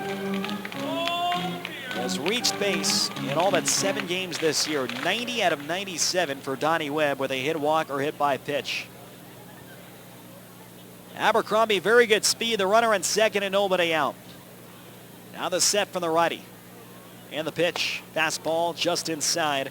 And it's 1 ball and 2 strikes. Ryan Bollinger's looked strong early on. 1 earned run and 4 hits over the first 3 innings. Pitching on 3 days of rest, making his final start of the regular year. Goldeyes are still to be announced for tomorrow night. The 1-2, fastball high and outside. It's 2 balls and 2 strikes. The Goldeyes to be announced tomorrow. Fan Appreciation Night at 7:05. The RailCats will go with their opening night starter, Morgan Combs. Here's the 2-2. Swinging a line drive to the right field line. This ball drops in fair for a base hit. Abercrombie around third will score. Webb is digging for second, and he'll get there ahead of the relay throw from Zach Mitchell. It's a double and a run batted in down the right field line for Donnie Webb, and the Goldeyes get the run right back. It's 4-1 Winnipeg in the last of the third. Donnie Webb got jammed in a 2-2 pitch, but he keeps it fair inside the right field line. His 50th RBI of the year, the 5th different Goldeye to reach 50 runs batted in this season. So back-to-back doubles, and both of them just fair inside the line. Abercrombie down the left side, and now Donnie Webb on the right side of the field. And it's Webb on second with nobody out for Josh Mazzola. Mazzola drew a walk and a full count. A very close pitch his first time up. He swings and chops on a third. Backman reaches Donnie Fields, looks Webb back to the bag and throws to first. And Mazzola is retired, 1 away in the bottom half of the third inning. Winnipeg Goldeyes baseball is brought to you by NTS. Get unlimited internet in Manitoba on all your devices only with NTS. Ryan Pineda steps up. He grounds it out to short for the final out in the bottom half of the first. Pineda hitting .333 this season with runners in scoring position. Joe Basenius is the scheduled starting pitcher tonight for the Lincoln Salt Dogs. He is their #1 starter. Now a turn towards second by Hopkins. Nothing doing with Donnie Webb. 4 runs, 7 hits, and 1 error for the Goldeyes. 1 run, 4 hits, and no errors for the Gary SouthShore RailCats. Pineda feet spread wide apart in the batter's box. Hopkins delivers. Fastball missing low and outside. 1 ball and no strikes. The original start time was the usual Sunday time here at Shaw Park, 1:35, but early this morning, the Goldeyes made the correct decision to push the start time back to 6:05 due to the heavy rains that were coming through. Webb leads off second. The pitch, swing and a miss at a fastball away. It's 1 ball and 1 strike. Grounds crew did a great job getting this field into as much working order as possible. There are still some wetter spots throughout the outfield, and we saw both starting pitchers tonight, at least in the opening inning, having to kick some dirt free from their spikes. Haven't seen that as much the last 2 innings. Right-hand pitcher, right-hand batter. And the 1-1 to Ryan Pineda. Hit in the air to left center field. Murin back and moving to his right. He's under it, makes the catch. Donnie Webb holds at second base, and now there's 2 men down. Jordan Guida stepping up. The postseason begins on a Wednesday. The Goldeyes do know Chris Alameda will get the ball in game 1. That'll be a 7:05 start against either the Salt Dogs or the RailCats. After that, the Goldeyes rotation is to be determined, but it will more than likely be some combination of Nick Hernandez, Matt Jackson, and Ethan Hollingsworth. Goldeyes, their top 4 starters, as good as anyone going to the postseason. Guida single to center his first time up. Hopkins delivers. High fly ball to right field, pretty deep, drifting back Martinez. He's got it lined up in front of the track, makes a 2-handed catch, and the inning is over. The Goldeyes had a run. There were 2 hits and 1 left on base. Into 3 innings at Shaw Park. It's 4-1 Goldeyes in Jewel 101. The only thing better than taking in a Goldeyes game is taking to the water. Now you have a chance to breeze across the lake in your very own Alumacraft boat. At select Goldeyes home games, swing by the promenade before the game and enter to win a V16 Series Alumacraft boat complete with a trailer and a 25 horsepower motor, courtesy of Alumacraft and the Winnipeg Goldeyes. The winner will be drawn during the last series of the regular season. Can't wait? Purchase your Alumacraft boat at Girton Marine in Winnipeg. Nice day. Want a drink? Yeah, sure. Pass me a Pepsi. Whoa! Do you hear that? Open your Pepsi.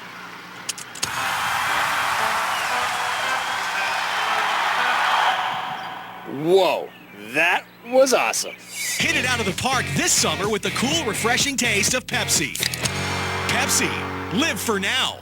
The Best Western Plus Winnipeg Airport Hotel is dedicated to making your stay as easy and carefree as possible. With over 8,000 square feet of meeting space and 213 guest rooms, the Best Western Plus can accommodate events large and small. Their on-site catering team and event planners offer customized menu options and expert service. Book your next corporate event, wedding, or conference at the Best Western Plus Winnipeg Airport Hotel, 1715 Wellington Avenue, or call 204-786-0687 for more information.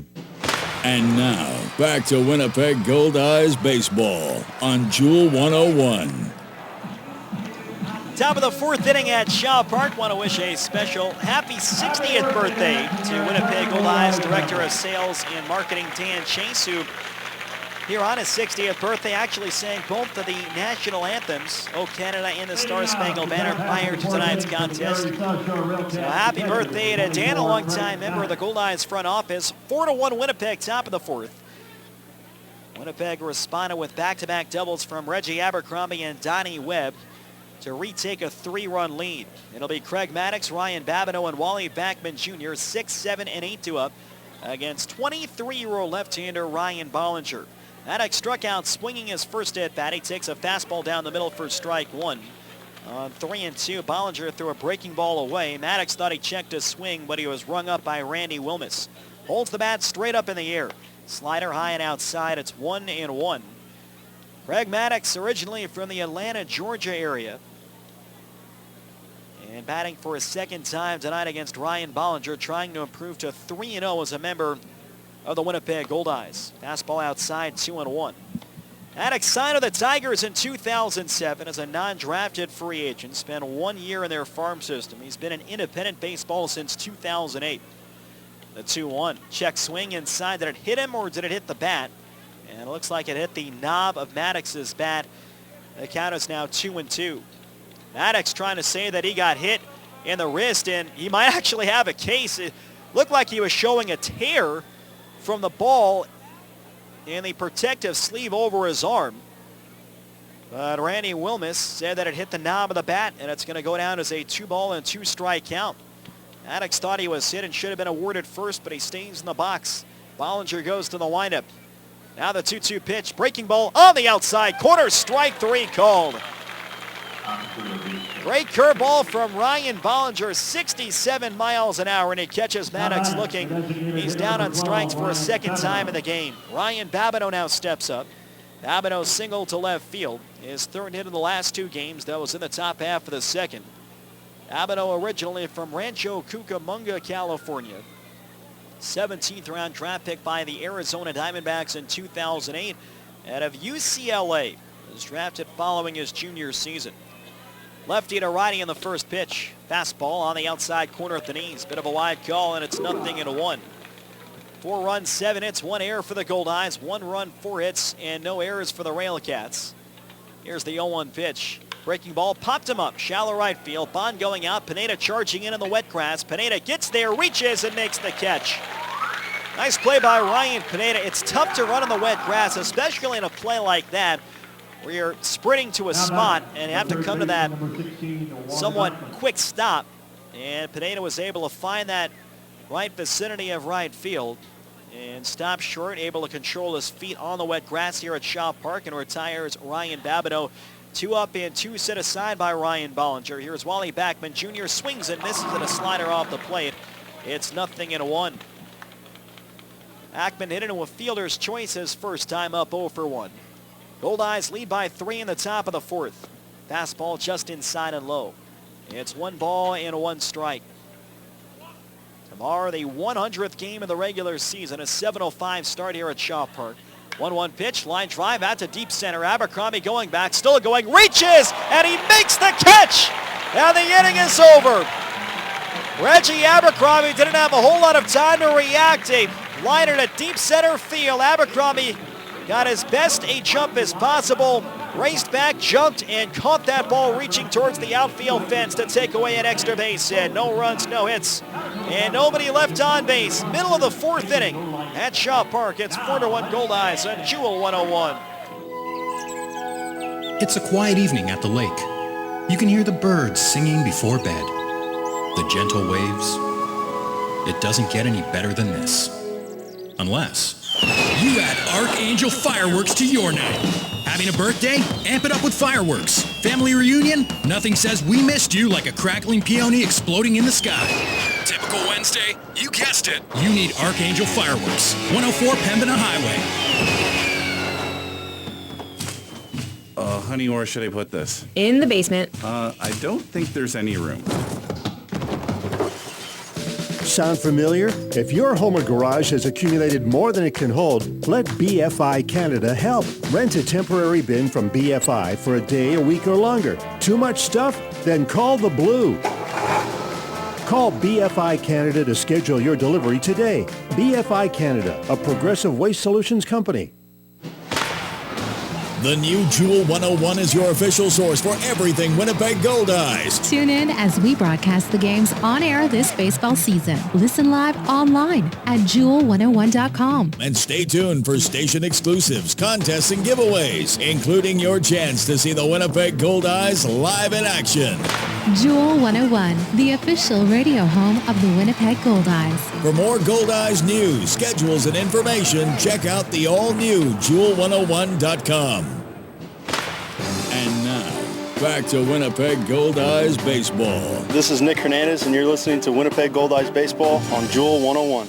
Brock Bond leads things off in the top of the 4th. The Winnipeg Goldeyes have a 4-1 lead. Good shutdown inning from Ryan Bollinger. In the top of the 4th, ending with a spectacular leaping catch in center field from Reggie Abercrombie. Bond's been on base twice. He takes a fastball on the outside corner, 0-1.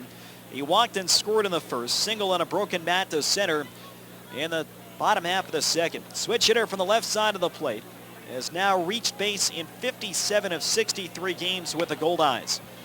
Fastball that misses low and outside. 1 ball and 1 strike. Hagen Hopkins out for a third inning of long relief.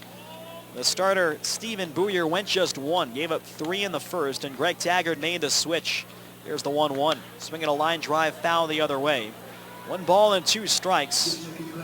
Now a long ways to go, but Booyer in danger of dropping to 0-3 lifetime against the Winnipeg Goldeyes in 4 starts and 1 relief appearance. Bond, Blackwood, and Kuhn in the home fourth. Here's the 1-2 pitch. Breaking ball misses just outside. Good attempt there by Hopkins, trying to throw a backdoor breaking ball. And he missed a couple of inches away from Brock Bond, who might have the best eye in the American Association. 49 walks entering tonight and just 20 strikeouts. 2-2 in the Goldeyes second baseman. Hopkins winds, now the pitch. High fly ball in the air to right field. Back is Drew Martinez in front of the track. Martinez to his right, makes the catch. A long fly ball to right center for Brock Bond. He's retired 1 away. And that brings up Jake Blackwood, an RBI double and a run scored in the first. Saw 8 pitches before taking a called third strike in the bottom half of the second. It's 4 runs, 7 hits, 1 error for Winnipeg. A run, 4 hits, and no errors for Gary SouthShore. The in-game line score is brought to you by Culligan Water. Better water, pure and simple. Culligan Water has been locally owned and operated since 1956, serving Winnipeg and the surrounding areas. Contact them at drinkculligan.com. First pitch, fastball high and outside, 1 ball and no strikes. Blackwood now 43 driven in. And really, had it not been for the injury that knocked him out for about 3 weeks, Blackwood would likely be another guy with 50 or more runs batted in this year. On the outside corner with a fastball 1-1. Blackwood, even having missed those 3 weeks, is only 7 shy of that 50 plateau. Donnie Webb got there in the last inning with an RBI double. 1-1 pitch, breaking ball low and away, 2-1. Luis Allen, who is out of the lineup for tonight, will likely catch tomorrow in the final game of the regular year, is on 49 runs batted in. So a chance that he could get to 50 and be the 6th Goldeye to do that tomorrow night. 2-1 pitch, high foul fly to the right side. And the count goes to 2-2. Luis tomorrow would need 2 hits to tie Max Poulin for the Goldeyes franchise record and 3 to pass. So that is certainly within reach. Last week, Allen set the franchise record for doubles, passing Phelan Lentini. The previous record had been 123. The 2-2 pitch, high pop-up to the right side. Again, that goes foul into the crowd. And it's still 2 balls and 2 strikes on Jake Blackwood. Tyler Kuhn is on deck. Goldeyes got off to a quick start. 3 runs in the bottom of the first. The team's traded runs in the third. Outfield a step deep and straight away against Jake Blackwood, who has homered 9 times this season. And the 2-2. High fly ball, deep left field. Back goes Romanski. Over by the track. He's looking up at the wall, and it's gone!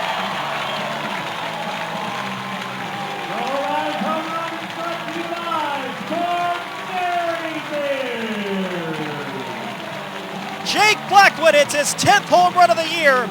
A towering fly ball over the left field fence. And the Goldeyes lead at 5-1 over the RailCats. They have scored in 3 of the first 4 innings tonight.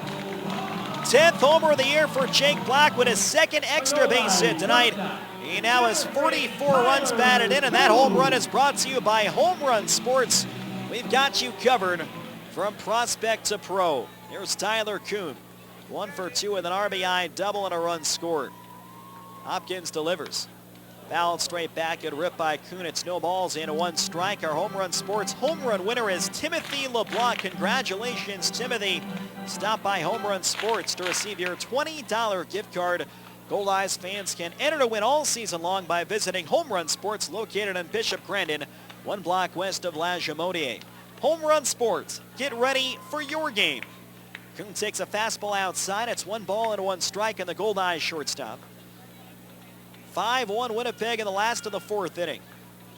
Here's the 1-1 pitch. Swing and a miss. Good changeup low and outside. 76 miles an hour. It's now 1 ball and 2 strikes. Hopkins last spring, 2013. He was 8-2 at Cal State Chico, his senior year, at an ERA of just 2.21 and 10 starts in 3 games in relief. Would sign on with the Las Vegas Train Robbers in the Pecos League, and has been with the RailCats throughout 2014. 1 out and nobody on base. Hopkins going from the windup. The 1-2 pitch to Kuhn. Fastball misses in tight. And it's 2 balls and 2 strikes. 91st homer of the year for the Winnipeg Goldeyes, now second most in the league, behind the Laredo Lemurs, who have hit 113 homers. The 2-2 pitch, high and outside, missed badly with a fastball, and it's now 3-2. RailCats bullpen is quiet. There is a right-hander making phantom throws without an actual catcher there, just going through the motion atop the bullpen mound. Right now it is up to Hopkins to keep the RailCats within reach. Now a 4-run Goldeyes lead, their biggest of the night. The payoff pitch to Kuhn. It foul behind the plate, and Kuhn fights one off. It's still 3-2. Kuhn has averaged 3.95 pitches per plate appearance this year. And since the start of the Can-Am road trip at the end of June, we began tracking quality plate appearances. Kuhn among the team leaders, 54% quality plate appearances for the entire season. Another 3-2 pitch. Popped up shallow left. Out goes Pulfer. Sprinting over Murin and Romanski, and it's Romanski reaching up to make the catch. 2 away in the bottom half of the 4th inning. Casey Harther steps up, 1 out of 2, an RBI single in the first. Rounds it out to third base in the bottom half of the 2nd inning. So the Goldeyes have scored in 3 of 4 team at-bats to begin tonight's contest. They have 5-1 lead over the RailCats. Again, if the RailCats don't come back, their postseason hopes are finished. Right now, Lincoln and Sioux City are in a rain delay at Haymarket Park in Nebraska. The first pitch, swinging a foul off the mask of Craig Maddox. It's no balls and 1 strike. The other 3 playoff spots are locked in place. Wichita won the South. They will take on the wild card Laredo Lemurs in the division series Wednesday. That series begins in Laredo, Texas. The 0-1 to Casey Harther. Fastball high and outside, 1-1. The Goldeyes clinched the North 2 Fridays ago, and they are waiting to find out who they will host on Wednesday here in Winnipeg. Right now it appears to be the Salt Dogs. The RailCats still have a fighting chance. The 1-1 pitch on the outside corner with a fastball. It's 1-2. The only way for the RailCats to officially defend their title, they need to come back and win tonight, win again tomorrow. They need Lincoln to lose both at home against Sioux City. Here's the 1-2 pitch. Breaking ball down low, 2 balls and 2 strikes.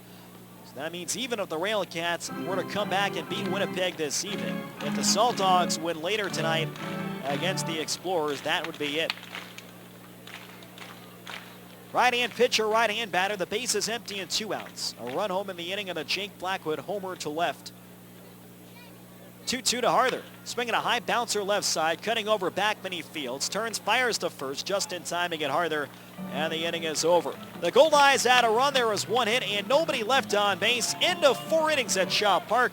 It's 5-1 Goldeyes on Jewel 101. Things you'll never hear a Cambrian Credit Union member say. Oh, I just love paying service fees. My high mortgage rate is amazing. Yes, I'll pay $1.50 to use this ATM. With Cambrian Credit Union's great rates and free banking through the UnFee, Cambrian members won't say these things. With a full range of hassle-free financial services, they're here for Manitobans. Cambrian Credit Union, building strong financial foundations for making dreams come true. Nothing foggy, nothing to hide. Everything is crystal clear with Duraco windows. Duraco windows are built to last a lifetime, and they guarantee it 100% with their true lifetime warranty. Feel confident that should a seal fail, a lock break, or a weld crack, you are completely covered. A big investment should be backed big time, so know what you're getting right from the start. The choice is clear. Duraco windows. Go to Duraco.com now to book a free consultation. Here's the pitch, and it's a grand slam! Here they come. Cans, juice boxes, glass and plastic bottles, into the bin! The Winnipeg Goldeyes and Recycle Everywhere want you to swing for the fences and recycle all your empty beverage containers. They're full of potential and have thousands of uses beyond the landfill. Step up to the plate and pitch your drink containers into a recycling bin. Whether you're at home, work, school, or the ballpark, remember to recycle everywhere. And now, back to Winnipeg Goldeyes Baseball. This is Casey Harther, and you're listening to Winnipeg Goldeyes Baseball on Jewel 101. Winnipeg Goldeyes Baseball is brought to you by MTS. Get unlimited internet in Manitoba on all your devices only with MTS. 5-1 Goldeyes, top half of the fifth beyond a solo shot to left field from Jake Blackwood. It'll be Drew Muir and Danny Pulfer and Drew Martinez due up against Ryan Bollinger, 9-1-2. Muir 0 for 1. He is going to take a pitch. Looks like he was granted time. Bollinger threw one right down the middle, but Muir had been granted time very late by home plate umpire Randy Wilmus. Muir flied out to center field in the top of the second. So here's the actual first pitch of the at-bat, and it's a fastball low. 1 ball and no strikes. We'll take a look at the out-of-town scoreboard in this inning, brought to you by Manitoba Blue Cross, the color of caring.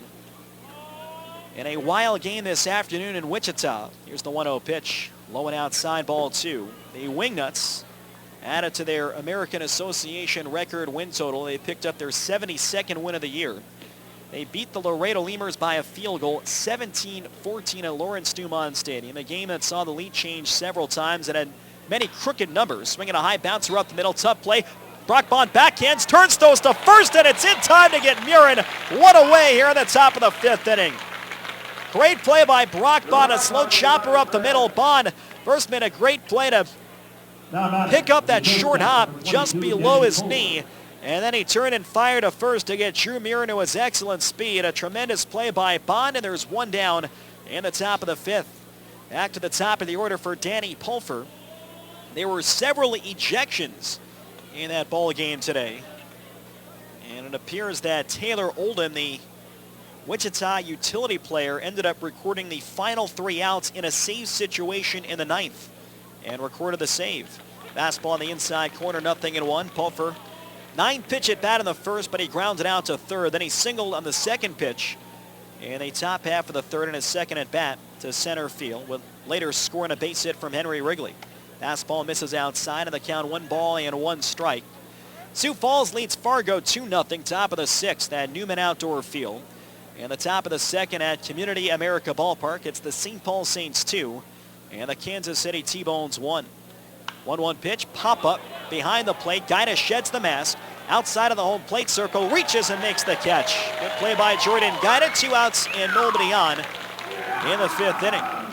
In the game that was rained out last night at Quick Trip Park. The Amarillo Sox and Grand Prairie Airhogs at Quick Trip Park in Grand Prairie, Texas. It was Amarillo beating Grand Prairie by a final score of 6-1. Here's Drew Martinez, 1 for 2 with a single and a pop out to second. First pitch, breaking ball just outside and low. And the count is 1 ball and 0 strikes. That should have been the first game of a doubleheader. It appears they have not rescheduled the original game for tonight. It is not on the league scoreboard right now. Fastball missing in. And it's 2-0 in the left-hand batting, Drew Martinez. Meanwhile, the game the Goldeyes and RailCats are focused on in Lincoln. Fastball knee-high for a strike, 2-1. Salt Dogs were set to host the Explorers tonight at 7:05. They have yet to get underway due to rain. The rain that came through here in Winnipeg is going up and down the middle part of the United States as well. Slider outside. And the count is now 3 balls and 1 strike. Here at Shaw Park, top of the fifth inning. And what has turned out to be a nice evening. Plenty of sunshine now. It's 5-1 Goldeyes. Fastball low and outside, ball 4, and Martinez draws the 2-out walk. 33rd walk of the year for Drew Martinez, the RailCats all-star outfielder. Gary SouthShore has a righty warming up. Overall, Kagan Hopkins has done a solid job here in long relief. He's allowed 2 earned runs in 3 innings. After Stephen Booyer finished the bottom of the first, but did not go back out for the second. Zach Mitchell 0 for 1. He has walked and grounded out to second base. First pitch, fastball just inside. 1 ball and 0 strikes.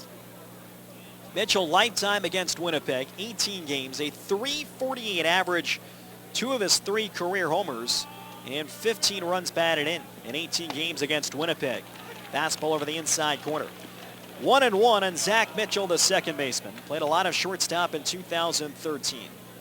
He's in his 3rd year with the RailCats. Made his pro debut in this league with Wichita in 2012. Lasted for about a week.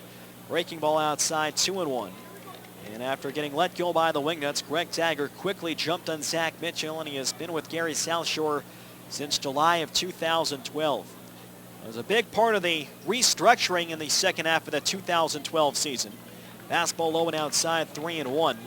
RailCats went 50-50, the only year that Greg Taggart in his long and successful managerial career hasn't finished over 500.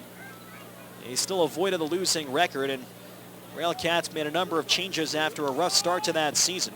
Fastball, letter high on the outside corner, 3-2. Mitchell looking for a walk, and Wilmus threw up the right arm. Now a full count, and Martinez will get the automatic start on first base. 3-2 and 2 men down.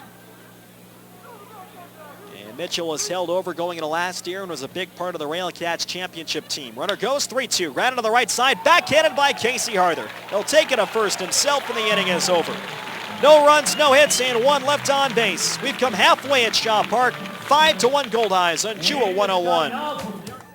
Is your vehicle's interior looking worn out? Don't sell it, detail it. The Chamois Car Wash and Detail Centers offer a wide variety of professional detailing services that will make your vehicle's interior look great again. From a small spot shampoo to a complete bumper-to-bumper cleaning. Packages start at only $64.95 and include a famous Chamois full-service car wash. No appointment necessary. Come into any of the 3 Chamois locations today. Waverly, Reinders, or St. James. Going on vacation can be exciting. Woo!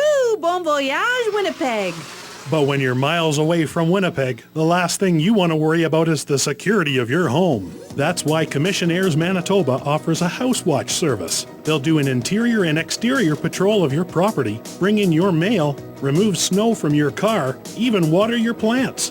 Don't leave your house to chance. Leave it to the Commissionaires. Go to commissionaires.mb.ca. Summer is the season for long family road trips. Are we there yet? And if you want to make it there, it's time to go to Cal Tire. Whether you come in for a tire rotation, an alignment, or even a basic oil service, all your visits come with a free mechanical inspection. Get your vehicle ready for high temperatures and heavy use. Talk to Cal at any one of 5 convenient Winnipeg locations. And now, back to Winnipeg Goldeyes baseball on Jewel 101. Tonight's trivia question is brought to you by the Place Louis Riel Suite Hotel in downtown Winnipeg. Place Louis Riel, specializing in spacious executive suites. Bottom of the 5th inning at Shaw Park. Goldeyes in front of the Gary South Shore RailCats by a score of 5-1. Well, this is game number 99 of the 100-game regular season. It has been the most successful regular season in Goldeyes history, a franchise record 62 wins against only 36 losses. Believe it or not, the Goldeyes, almost through 99 games, they have not had a single ejection this year. None of the coaching staff, Rick Forney, Tom Mather, Jamie Vermelier, or any of the players the Goldeyes have had this season. No one in a Goldeyes uniform has been thrown out this year. Our question tonight: who is the last Goldeyes ejection?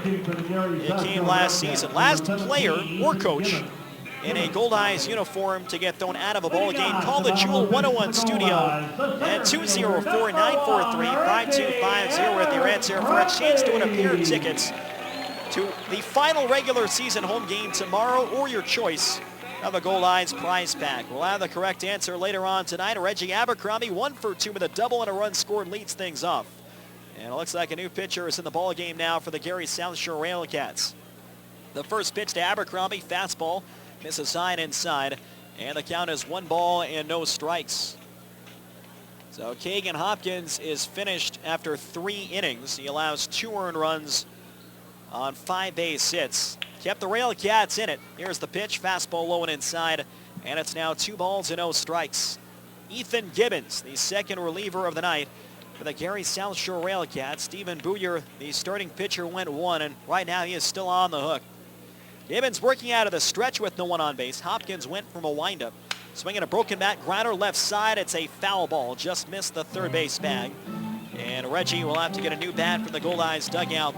It's 2 balls and 1 strike. Pitching changes brought to you by Johnson Waste Management. Call 452-0909. Ethan Gibbons Makes his 37th appearance of the year, all in relief. He is 0-2 with 2 saves, a 3.05 earned run average, 44 1/3 innings pitched, 40 hits, 20 walks, 28 strikeouts. Opponents hitting just .237 against the right-hander Ethan Gibbons, a true rookie out of Missouri Baptist University. Abercrombie, Webb, and Mazzola 5, 6, and 7 the schedule hitters. And the 2-1 pitch, line shot towards right field. Martinez coming on, he's there, makes the catch. And there's one away in the bottom half of the 5th. Donnie Webb stepping up. Webb is 1 for 2 with an RBI double and a fly out to left field. Ethan Gibbons, 5'10", 180 pounds, a 24-year-old right-hander, born and lives in Suisun City, California. Last year during his senior season at Missouri Baptist, he was phenomenal. 15 starts, he went 11-1 with an ERA of 2.20. Struck out 89 batters in 98 innings. Webb swings, fouls one straight back, good rip. And the count, no balls and a 1 strike. And again, Kagan Hopkins, 3 innings of long relief, 2 earned runs. 5 hits, did not walk a batter, and he struck out 1 through 56 pitches in relief of Stephen Booyer. 1 out, nobody on, 5-1 Goldeyes in the bottom of the 5th inning. The 0-1 pitch, grounded foul to the right side, and the count is 0-2. Winnipeg has led since putting 3 on the board in the bottom of the 1st. RailCats got 1 in the 3rd, but the Goldeyes answered back when Webb had an RBI double. And then Jake Blackwood at the solo homer in the bottom half of the 4th inning. Ryan Bollinger, pitching on 3 days of rest, has done an excellent job. Just 1 run right now over 5, and he's only thrown 84 pitches. Gibbons from the high set. The 0-2 to Webb. Fastball low and outside, 90 miles an hour. And it's 1 ball and 2 strikes. Donnie Webb, one of the 6 Winnipeg Goldeyes All-Stars, has had a great year all the way around. Base running, hitting for power, and certainly playing the outfield. 1-2 pitch, it foul off his hands to the left. That'll travel into the seats. And it's still 1 ball and 2 strikes. Webb, a guy who can play all 3 outfield positions. He's done that this year, has spent most of the time in right and left, but has filled in when needed in center field. Enters tonight 3rd in the American Association with 32 stolen bases. Big reason why the Goldeyes have surpassed the century mark in that category as a team. 1 out and nobody on. And the 1-2 from Gibbons. Fastball high and away again at 90 miles an hour. The count goes to 2 balls and 2 strikes. Josh Mazzola, a right-hand batter, is waiting on deck. Tomorrow evening at 7:05, the final game of the regular year and the 4th in this 4-game series. 2-2 to Webb. Swing and a bouncer foul. Get a piece of a changeup down low to stay alive. The Goldeyes are to be announced with their starting pitcher. The RailCats will go with their number 1 starter, Morgan Combs. It'll be interesting to see what Rick Forney and Jamie Vermillion decide to do tomorrow. You could see one of the usual starters. 2-2 pitch, fouled straight back, and it's still 2 balls and 2 strikes. It won't be Chris Salamita. We know that Salamita is going to pitch Game 1 of the Division Series on Wednesday here at Shaw Park. Depending on where Nick Hernandez is expected to pitch in the postseason, he could potentially go tomorrow if he were to pitch in Game 3 or 4. Probably not if Hernandez is set to go to Game 2. That's still up in the air right now. 2-2 pitch, ground ball to the right side. Wrigley to his right field. Underhand flip to Gibbons, and he gets there just in front of Donnie Webb. 2 outs and nobody on in the bottom half of the 5th. Good connection there. Henry Wrigley, the first baseman, and Ethan Gibbons, the pitcher. On the spring training plan, the grounder hit to the right side. Josh Mazzola stepping up 0 for 1 with a walk and a ground out to 3rd. The other option, of course, tomorrow, with the off day Tuesday going into the playoffs, would be to work with a series of relief pitchers. Mazzola, right-hand batter with a wide open stance. 5-1 Goldeyes in the bottom half of the 5th. Here's the first pitch. Fastball low and outside. It's 1 ball and no strikes. Either way, the Goldeyes will have as good a chance as anyone to win the championship this year.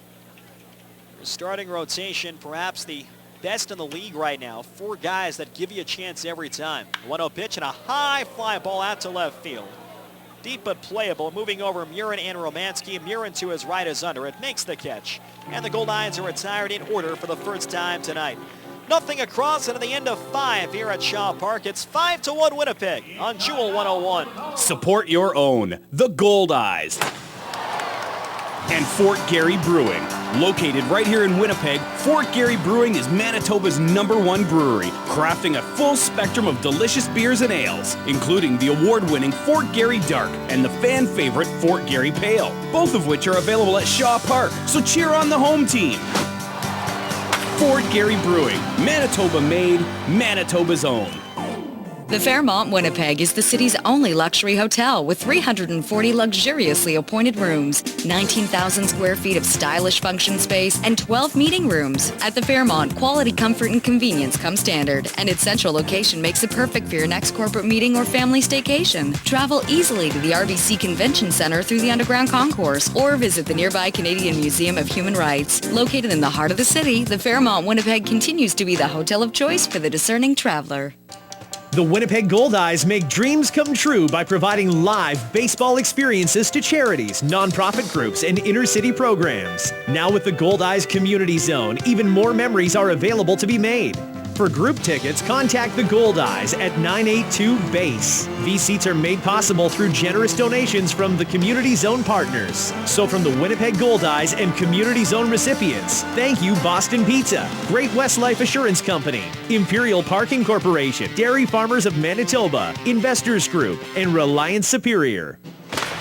And now, back to Winnipeg Goldeyes Baseball. This is left-hand pitcher Brendan Lafferty, and you're listening to Winnipeg Goldeyes Baseball on Jewel 101. Top of the 6th inning at Shaw Park, the Winnipeg Goldeyes lead the Gary SouthShore RailCats 5-1. Middle third coming up for the visitors. Henry Wrigley, Josh Romanski, and Craig Maddox against lefty Ryan Bollinger, the 23-year-old, off to a very good start. Time called for just as Bollinger went into his windup. It's back-to-back innings that Randy Wilmus has granted time out of the very last second. So now Bollinger winds the first pitch to Wrigley, hit in the air, foul to the right side, and the count is 0-1. The RailCats trying to do anything to fight here. If they lose, their season in terms of getting to the playoffs is over. They will have to play game 100 tomorrow one way or another. Wrigley 1 for 2 with an RBI single, swinging a bouncer out to short. Big hop, nice play by Kuhn. He throws to first in time to get Wrigley one away. Now it's hit hard on 2 bounces to short, and Kuhn got a wicked hop. He had to reach over his head as that came up above his shoulder, and he ended up with a snow cone, but yanked it down and threw out Wrigley by a couple of steps at first base. Trades and transactions are brought to you by Prairie Safety Surfacing. Bounces like rubber, wears like a rock. Prairie Safety Surfacing, your authorized rubber rock dealer for Manitoba. Visit them at prairiesafetysurfacing.com. Josh Romanski takes a fastball at the knees for a strike. 0-1. Romanski is 0 for 2. He is fly to left and grounded out to first. Another light day in transactions with a roster deadline coming last Friday. Slider on the outside corner. And it's quickly no balls and 2 strikes. Only transactions, the Lincoln Saltdogs. If the RailCats are unable to come back tonight, will be Central Division champions. 0-2 pitch, slider outside, 1-2. Exercised options on a number of their current players. And we'll see that happen really for all the teams over the next week or so. As we mentioned last night, that doesn't guarantee those players will come back. Romanski swings, loops it down the right. That'll drop in fair. Romanski is going to try for 2 as Pineda slipped in the wet grass. He gets up and fires back in. Romanski will stop at second and hope that Ryan Pineda is okay in right field. Talked about it throughout tonight. Very wet, especially in shallow left and in deep right field. And as Pineda was charging towards the line, he slipped to the ground. The feet came out from underneath. And that allowed Romanski to turn that into a double. So I hope that there are no long-term effects there. Looks like Pineda's all right. His pants are probably very soaked right now. And it's a runner in second and 1 down for Craig Maddox, the left-hand batting catcher. 0 for 2, struck out swinging in the second and struck out looking in the 4th inning. 5-1 Winnipeg, top of the 6th. Lefty against lefty. Bollinger delivers, swinging a foul back over the screen and off Sky Suite number 15 here at Shaw Park. The count is 0-1. Ryan Babin, our right-hand batter, waits on deck. Teams will exercise options on players to retain their rights going into next year, which allows them to have the first right to sign that player to a contract for 2015 or trade their rights to another club. The 0-1 pitch, swinging a ground ball to the right side. Bond moving to his lefty fields from the outfield grass. Throws to first to get Craig Maddox. Romanski crosses from second to third base, but now there's 2 outs here on the top of the 6th inning. Ryan Babineau 1 for 2, a hard single to left. That was in the top of the 2nd. Flied out to shallow right field in the 4th. Winnipeg 5 runs, 8 hits, and 1 error. Gary SouthShore 1 run, 5 hits, and no errors. RailCats in danger of missing the postseason for a 3rd time in the last 4 years since joining the American Association. Bollinger's first pitch, fastball just outside 1-0. Bollinger working for the windup with the man on 3rd and 2 outs. They had reached the postseason in each of Greg Taggart's first 6 years at the helm, all in the Northern League. 1-0 pitch, change up on the outside corner, 1 ball and 1 strike on Ryan Babineau. Babineau 11 for 39, 2 outs and men in scoring position, a .282 average. Bollinger's 1-1, swing and a miss, chased a fastball away, and it's a ball and 2 strikes. Bollinger has struck out 2 tonight. He has walked 2 and scattered 5 hits. Both strikeouts coming against Craig Maddox. RailCats won Northern League championships in 2005 and 2007, then the American Association crown last year. The 1-2 pitch, ground ball out to third. Picked up by Blackwood, sets and throws across to first. Harther digs it out with a backhand, and the inning is over. Nice backhand save by Casey Harther over at first. That'll help Bollinger strand a runner on third base. No runs, a hit, and 1 left on. Middle of the 6th inning at Shaw Park. It's 5-1 Goldeyes on Jewel 101. Go to bostonpizza.com and finger cook a meal the whole family will love. Don't waste your precious time cooking when you don't have to. We know you've got more important things to do, like watching sports highlights, stopping your kids from bumping into stuff, or simply taking a break from napping. And with over 100 menu items to choose from, everyone can get exactly what they want. To order, call 925-4111 or finger cook today at bostonpizza.com. This is Goldeyes Baseball on 100.7 CFJL, Jewel 101, Winnipeg. CIBC and the Winnipeg Goldeyes have partnered to fight cancer. On Sunday, October 5th, CIBC and Goldeyes employees, friends, and family will be running in communities across Canada for a future without breast cancer. Shaw Park, the home of the Winnipeg Goldeyes, will be your local run site for the Canadian Breast Cancer Foundation CIBC Run for the Cure. For more information, to register to run or make a donation, go to CIBC.com. Let's run for a future without breast cancer. Join in Sunday, October 5th at Shaw Park. Water cooler's out. Never fear! As a powerful elemental, I shall conjure forth a refreshing aquatic spring to quench our thirst. Just, give it a minute. Clean, great-tasting drinking water isn't magic. It's Culligan. Culligan Water has been serving Winnipeg and surrounding areas for 58 years. As a member of the CBWA, you can count on their highly trained staff to deliver the best possible water treatment products and services, drinking water systems, and bottled water. Culligan Water. Better water. Pure and simple. And now, back to Winnipeg Goldeyes Baseball. This is Chris Salamini, and you're listening to Winnipeg Goldeyes Baseball on Jewel 101. Bottom of the 6th inning at Shaw Park, 5-1. In favor of the Winnipeg Goldeyes, Game 3 of this 4-game series. It'll be Ryan Pineda, Jordan Gaida, and Brock Bondu up. A 9-1 against the right-hander Ethan Gibbons out for a 2nd inning. Pineda squares to bunt, pulls back, and that pitch is off the mid of Craig Maddox. It's 1 ball and no strikes. Ryan Pineda 0 for 2. He is grounded to short and flied out to center field. We have a winner for tonight's trivia question, brought to you by the Place Louis Riel Suite Hotel in downtown Winnipeg. Righty against righty. Gibbons from the stretch, and the 1-0 pitch. Little looper towards shallow center beyond the reach of Danny Poe for a base hit. Ryan Pineda muscles a leadoff single to begin the bottom half of the 6th inning. Congratulations to Ted Ash of Crescentwood, who knew that the last Goldeyes player or coach to be ejected was Josh Mazzola. That was August 25th of last year at Sioux Falls Stadium. Winnipeg through almost 99 games here in 2014. They have not had a single player or coach ejected. Jordan Gaida at the plate, 1 for 2. He has singled up the middle and flied out to right field. Pineda on first base, held by Henry Wrigley. Here's the set from the right-hander. And Goldeyes squares around. The pitch, Goldeyes bunts it left side. Very good bunt. Gibbons can't pick it up. He recovers. No throw to first. And everybody's safe. Should be a bunt base hit for Jordan Goldeyes. And the Goldeyes have first and second and no one down. It will be a bunt base hit. And you can see the wet grass affecting the way Ethan Gibbons could play that ball. A right-hand pitcher, he had to sprint over him.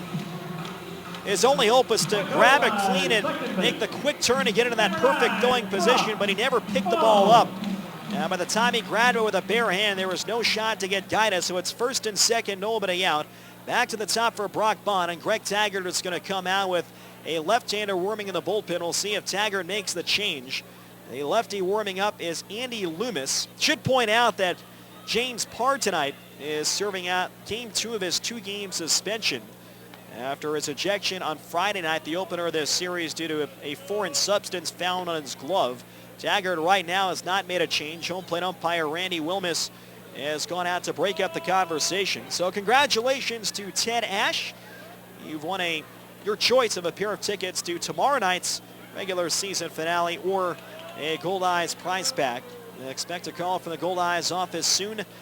Brock Bond is 1 for 2 with a single and a walk. Taggart will stay with a right-hander, Ethan Gibbons. Winnipeg gets action in its bullpen for the first time tonight. Ryan Bollinger, a quality start, 96 pitches over 6 innings. He's allowed 1 earned run and 5 hits. So Bond will step to the plate, switch hitter left-handed. Goldeyes was set to bunt with Pineda on first. Now we'll see if Bond is asked to bunt with first and second, nobody out. Goldeyes trying to put this one out of reach. Andy Loomis continues to get ready. The corner is expecting a bunt. Wally Backman Jr. at third and Henry Wrigley at first base. Here's the first pitch. Fastball misses high and outside, and the count is 1 ball and no strikes. RailCats try to run a flash play there on Ryan Pineda, but Pineda experienced, didn't fall for it. That's where the shortstop Pulfer came in from behind. The RailCats are hoping Pineda would shorten his lead, and Gibbons delivered to the plate. Pineda actually took an extra step away from second. A 1-0 pitch, high and tight, almost hit him. And it's now 2 balls and no strikes, and no sign of a bunt in either of these pitches to Brock Bond. He walked and scored in the first, singled on a broken bat to center field in the second. Hit a deep fly to right field in the fourth that was caught by Drew Martinez. Pineda on second, Goldeyes on first, nobody out in the bottom half of the 6th. And the 2-0. Line shot deep down the left field line. This ball slicing towards the Goldeyes bullpen, and it goes out of play, 2-1. Healthy swing there by Brock Bond. Got the arms extended just a little bit behind on that fastball from Ethan Gibbons, the true rookie out of Missouri Baptist. Andy Loomis is ready if needed. Right now, Taggart sticking with Gibbons. Wrigley is backed up at first. Backman still playing in on the grass at third base. 5-1 Goldeyes, bottom of the 6th inning. The 2-1 pitch, low and outside, missed with a fastball at 88 miles an hour. Now it's 3 balls and 1 strike. Middle infield looks for 2. Danny Pulfer at shortstop and Zach Mitchell at second base. Goldeyes have out-hit the RailCats 10-5. Now the 3-1 pitch. Way inside, did it hit him or did it hit the bat? Bond hobbles around in some pain and still unsure of whether Bond's going to get first base. Hope that Bond's okay, and it is a hit batsman. That one came in. Bond tried to dance out of the way. He had to drop the bat down to the right. Thought for a second it might have hit the bat. Stephen Wade, the Goldeyes trainer, is going to go out, especially in the chillier temperatures like we have right now. 17 degrees Celsius at the beginning of the ball game, and magnifies the effects of getting hit by a pitch. So not exactly sure where it caught Bond. It looks like Stephen Wade, the Goldeyes trainer, was taking a look at Bond's right leg. So it appeared to clip Bond in the leg, and on the ricochet might have hit the bat. That's where you heard that click in the background. And Winnipeg has the bases full and nobody out, with Jake Blackwood stepping up. And Blackwood had a home run his last time up, a solo shot to left. Winnipeg with 3 grand slams on the year, including the Josh Mazzola Grand Slam Wednesday night at St. Paul. Mazzola has 2 of the 3, Tyler Kuhn the other. So Blackwood, an RBI double in the first, called out in strikes in the second. The a solo shot to left field in the 4th. And Taggart still sticking with Ethan Gibbons in the bottom of the 6th, with Pineda on 3rd, Gaida on 2nd, and Bond on 1st. Infield in at all 4 positions. Gibbons from the high set. The first pitch, fastball low and inside. 1 ball and no strikes. Tyler Kuhn, a left-hand batter, is on deck. So this could be Gibbons' final hitter. 5-1 Winnipeg. The Goldeyes on the verge of breaking this one wide open. Runners lead from all 3 bases. Now Gibbons is ready. And the 1-0 pitch. Fastball just inside. Good take by Blackwood. And it's 2 balls and no strikes, and the Goldeyes third baseman now up to 44 runs batted in. Blackwood, a slightly close stance from the right side of the plate. Gibbons from the high set, the 2-0 pitch. Line shot towards the gap in left center field. This ball's going to get down for an extra base hit. Pineda scores. Gaida right behind him. Bond will be held at third base. And pulling in at second with an RBI double is Jake Blackwood. He drives in 2 runs and extends the Goldeyes lead to 7-1 in the bottom half of the 6th inning. Blackwood has driven in 4 runs tonight, all in extra base hits. On 2-0, he crushes a double to left center field. He now has 46 RBIs this year, and here comes Greg Taggart. And it looks like that'll do it for Ethan Gibbons. So Winnipeg still threatens 2nd and 3rd, and no one down. And the Goldeyes will face their 4th pitcher of the ball game. We'll tell you more about Andy Loomis after this on Jewel 101. Can you guess who's top dog in the alley? Know who I'm talking about? I'll give you a clue. Silver trucks and green bins. That's right, Johnson Waste Management. Johnson Waste Management has been recognized as the top dog in the garbage business. Not 5, not 6, not 7, but 8 years in a row. Not bad for a locally owned family-run business in a dog-eat-dog world. Johnson Waste Management, doing their best to be the very best. The Goldeyes Field of Dreams Foundation supports children's charities in Manitoba. I'm Tony Fletcher, Foundation President, urging you to get involved with the Fillmore Riley K's for Kids program by pledging a dollar amount per Goldeyes strikeout. Or show your support by picking up a Goldeyes license plate from your local auto pack dealer. The foundation receives $30 from each one sold. Thanks to you, the Field of Dreams Foundation has donated more than $1.6 million to children's charities. Hey, you're looking red and shiny today. It's just the burger sweats, babe. That's not normal. Nah, it's cool. I read the nutrition fact things like you said. I've got enough sodium for like 3 days. It's easy to make the healthy choice at Jugo Juice. Jugo Juice smoothies are made with real fruit and veggies, 100% fruit juice with no added sugar, and no sorbet fillers or purees. So whatever you order, it's loaded with the good stuff. Stop by Jugo Juice at Shaw Park or Polo Park. And now, back to Winnipeg Goldeyes Baseball. This is Ryan Pineda, and you're listening to Winnipeg Goldeyes Baseball on Jewel 101. This pitching change is brought to you by Johnson Waste Management. Call 452-0909. Left-hander Andy Loomis, who was signed earlier this month, will make his 9th appearance with the RailCats, all in relief. 0-0 with 2 saves, a 3.38 ERA. 8 innings pitched, 6 hits, 2 walks, 11 strikeouts. Opponents hitting .207 against Andy Loomis, an alumnus of Purdue University, former teammate of Dan Sadler, who spent most of this season with the St. Paul Saints at Purdue. Loomis, 5'10", 175 pounds, a 28-year-old left-hander, originally from Whiting, Indiana, lives in Crown Point, Indiana in the offseason. He'll take on Tyler Kuhn with the infield in 2nd and 3rd, nobody out. Goldeyes now lead 7-1. Lefty against lefty. Loomis delivers fastball high, 86 miles an hour. It's 1 ball and no strikes. The Goldeyes on 2 singles and a hit batter, loaded the bases with nobody out. Jake Blackwood cashed in 2 with a double to left center field. Now it's Bond on 3rd and Blackwood in 2nd. Kuhn is 1 for 3. He swings and drives it towards left center, spinning over Murin with Romansky. Murin to his right, makes the catch. Bond tags at 3rd. Here comes a throw to the plate. Bond slides. He's safe for the plate, and the Goldeyes lead at 8-1. Tyler Kuhn with his 8th sacrifice fly of the year drives one deep enough to left center. Murin tied for 2nd in the league with 10 outfield assists. Made a strong throw, but Bond beats it. And Blackwood holds at second. The Goldeyes now with a 7-run lead. And Kuhn picks up his second RBI tonight and his 55th of the year. Blackwood on second and one down. Casey Harther 1 for 3 with an RBI single. 8-1 Winnipeg in the bottom of the sixth. 3 runs have come across the plate. Charge that run scored by Brock Bond on the line of Ethan Gibbons. Loomis's pitch, swinging a grounder to the left side. Backhanded by Pulfer. Pulfer throws across to first. In time to get Harther. Blackwood goes from second to third base.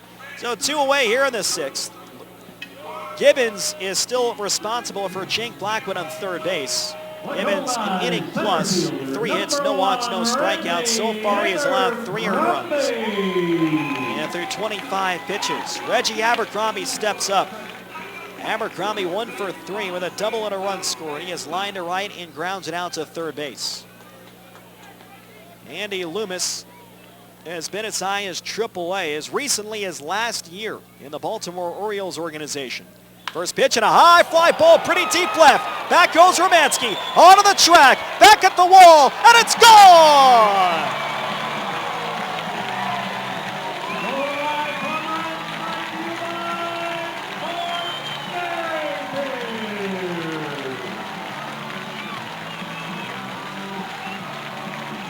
Reggie Abercrombie with a long 2-run homer over the left center field fence.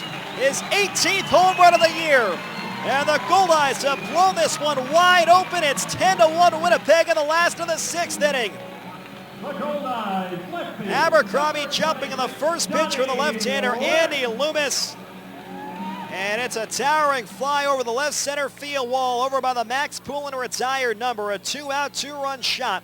And Reggie now at 73 runs batted in for the year. Here's Donnie Webb, 1 for 3 with an RBI double. He'll bat right-handed for the first time tonight. And he takes a changeup high and away. It's 1-0. Webb a fly out to left in the first, an RBI double in the third, and a ground out to first base in the 5th inning. So Reggie now 2 homers shy of 20. Lefty to righty, and the 1-0 pitch. Breaking ball, it's into the knees for a strike, 1-1. The line is now closed on Ethan Gibbons, 1+, 4 earned runs. 3 hits, no walks, no strikeouts, 25 pitches. The run scored by Abercrombie on the homer. That's on the line of Andy Loomis. Here's the 1-1 pitch. Breaking ball on the outside corner, 1-2. Loomis in his 7th year of professional baseball. He's had a very good career, mostly as a reliever. A lifetime 3.50 ERA. And he has been in the AAA level twice. He's been with 3 different major league organizations. The Marlins, Phillies, and most recently the Orioles. 2 outs and nobody on. Here's the 1-2 pitch to Webb, swinging a ground ball to the left side. Backhanded by Pulfer, tough off-balance throw. Wrigley scoops, it's off his chest. And Donnie Webb is safe at first with an infield single. The home run by Reggie Abercrombie is brought to you by Home Run Sports. We've got you covered from prospect to pro. Our Home Run Sports home run winner is Sandra Pullock. Congratulations, Sandra. Stop by Home Run Sports to receive your $20 gift card. Goldeyes fans can enter to win all season long by visiting Home Run Sports, located on Bishop Grandin, 1 block west of La Jamodier. Home Run Sports, get ready for your game. Here's Josh Mazzola, and he takes a changeup high and away from Andy Loomis. 1 ball and 0 strikes. Mazzola, the 9th man up in the inning. The Goldeyes have put 5 on the board, doubling their run total. They lead 10-1 over the RailCats. Mazzola 0 for 2 with a walk. The pitch and a high fly ball towards deep left field. Going back, Romanski, he's at the wall, and it is gone!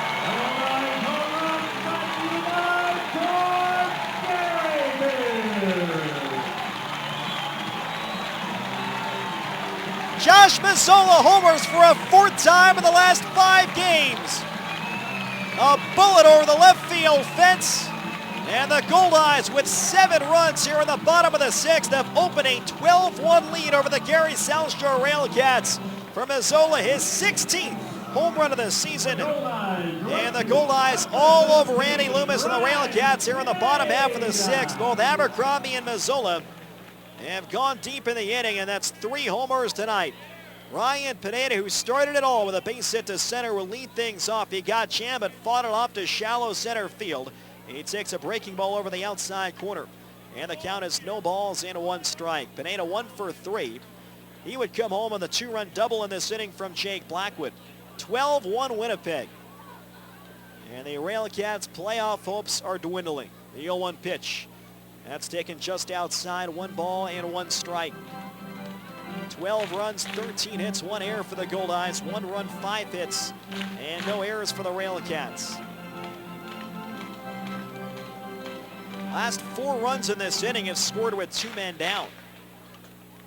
A 2-run homer from Abercrombie and a 2-run homer from Josh Mazzola. Here's the 1-1 pitch. Breaking ball misses low and outside. And it's 2 balls and 1 strike. Jordan Guida, who has a bunt single in this inning, waiting on deck. So Andy Loomis has been touched for a couple of long homers from 2 of the big Goldeyes power bats. The 2-1. Swinging a ground ball towards third, just foul. And it's 2 balls and 2 strikes.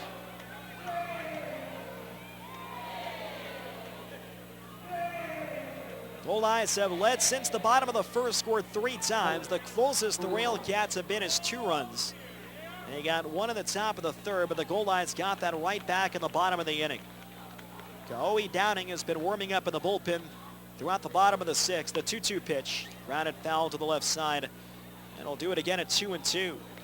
Andy Loomis, the 3rd reliever used tonight. Kagan Hopkins went 3, Ethan Gibbons 1+, and now Loomis trying to get the final out in the last of the 6th.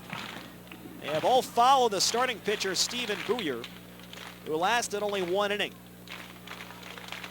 And now another lefty is warming up down the right field line. Left-hand pitcher, right-hand batter. The 2-2. High fly ball in the air to center field. Fairly deep. Playable, though, for Murin drifting back. In front of the warning track, Murin makes the catch. And the side is retired. The Goldeyes break it open. They score 7 runs. There were 6 hits. Nobody left on base. And at the end of 6 innings here at Shaw Park, it's 12-1 Goldeyes on Jewel 101. What should we bring to the lake for dinner tonight? Something easy that we can throw in the cooler. Turkey. Granny's Poultry introduces their seasoned boneless turkey breast. Sounds good. Really good. Pick up a Granny's frozen seasoned boneless turkey breast from your neighborhood grocery store. Throw it in the cooler, and by the time you get to the lake, it's barbecue ready. Granny's Poultry, your local poultry farmer's own cooperative. To find a retailer or for simply delicious recipes, visit grannys.ca. Granny's, good-natured. Boys never outgrow their need for toys. The toys just get bigger. Metro Center, Winnipeg store for all things trailer, can help you take your toys anywhere you want to go. Trailers, parts, hitches, Metro Center has it all. Plus, you'll earn Air Miles reward miles with every purchase. Over 4,000 square feet of trailer parts, truck accessories, online ordering, knowledgeable staff, trailer service. Everything you need to haul your toys is at your Winnipeg trailer store. Metro Center, 620 Nairn. Visit metrotrailers.ca. Here's the pitch, and oh, my goodness, a line drive right into Morton's face. Just smashed his glasses. He's standing up again, but boy, those glasses are toast. Well, I bet he's glad he's covered by Manitoba Blue Cross. Just like sports, life can throw you a curveball. And while provincial health care doesn't cover glasses or all prescription drugs, Manitoba Blue Cross has coverage options to keep you in the game. Manitoba Blue Cross, the color of caring. Visit mb.bluecross.ca to find out more. And now, back to Winnipeg Goldeyes Baseball. This is outfielder Donnie Webb, and you're listening to Winnipeg Goldeyes Baseball on Jewel 101. 12-1 Winnipeg Goldeyes, top of the 7th. Goldeyes break this open, a 7 spot in the bottom of the 6th, highlighted by 2-run homers from Reggie Abercrombie and Josh Mazzola. Tyler Kuhn had a sac fly in the inning, while Jake Blackwood had a 2-run double. Ryan Bollinger, 96 pitches over 6 strong, will go back out for the 7th, and he will face 8-9-1 Wally Backman Jr., Drew Murin, and Danny Pulfer. The first pitch, fastball low and outside, 1-0. A 2-run home run by Josh Mazzola in the bottom of the 6th, brought to you by Home Run Sports. We've got you covered from prospect to pro. Wally Backman Jr. 0 for 2, and he takes a fastball knee high. It's 1 ball and 1 strike. Goldeyes fans can enter to win a $20 gift card all season long by visiting Home Run Sports, located on Bishop Granite, 1 block west of La Jamodier. Home Run Sports, get ready for your game. Fastball just inside, 2-1, and Wally Backman Jr. hit into a fielder's choice in the 2nd. And then Reggie Abercrombie made A circus leaping catch to take away a base hit in the fourth. Swinging a line shot the other way, base hit left field. Wally Backman Jr. waited on the breaking ball from Ryan Bollinger. Singles hard the other way. And the leadoff man is on in the top of the seventh. We'll take another look at the out-of-town scoreboard in this inning, brought to you by Manitoba Blue Cross, the color of caring.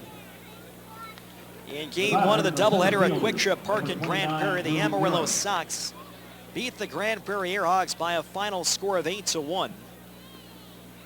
In a wild game in Wichita, it was the Wingnuts beating the Laredo Lemurs 17-14 at Lawrence Dumont Stadium, and due to an ejection in the ninth of Wichita closer Dan Sattler. Here's the first pitch to Drew Murin, fastball high and inside 1-0. It looks like Wichita's utility player Taylor Oldham was thrust into emergency relief with all those runs. Both teams were down to their last couple of pitchers, and Taylor Oldham actually worked a scoreless inning to earn the save. Here's the 1-0 pitch. Fouled straight back off the screen, and it's 1 ball and 1 strike. Sioux Falls leading Fargo 8-1. Top of the 8th inning at Newman Outdoor Field. If Fargo loses, that will match their franchise record for most losses in a year, 56, set in 2011. 1 on and nobody out. Harther plays behind Backman. The pitch, line drive, shallow left field. That'll fall in front of Donnie Webb for a hit. Back-to-back opposite field singles by Wally Backman Jr. and Drew Murin. Here comes Rick Forney. Cowie Downing is worming in the bullpen, and it looks like this will do it for Ryan Bollinger. Has put together an excellent start. It'll be a quality start no matter what, given that he has only allowed a 1 earned run, even with the 2 guys on base. And Bollinger will get a nice round of applause from a crowd of just over 5,000 tonight here at Shaw Park. 6+ innings of 1-run ball for the 23-year-old Ryan Bollinger. It's 12-1 Goldeyes. We'll tell you more about the new pitcher after this on Jewel 101. It's summer. The perfect time to kick back and relax with friends and family. This summer, make it easy on yourself with catering by Chicken Delight. From a feast for a few to feeding your whole crew, Chicken Delight will put a smile on everyone's face with their famous chicken, fabulous pizza, ribs that rock, and more. Pick it up or have it delivered. Give us a call or send us your catering order at chickendelight.com. So don't cook tonight. Tonight, all right. Call Chicken Delight.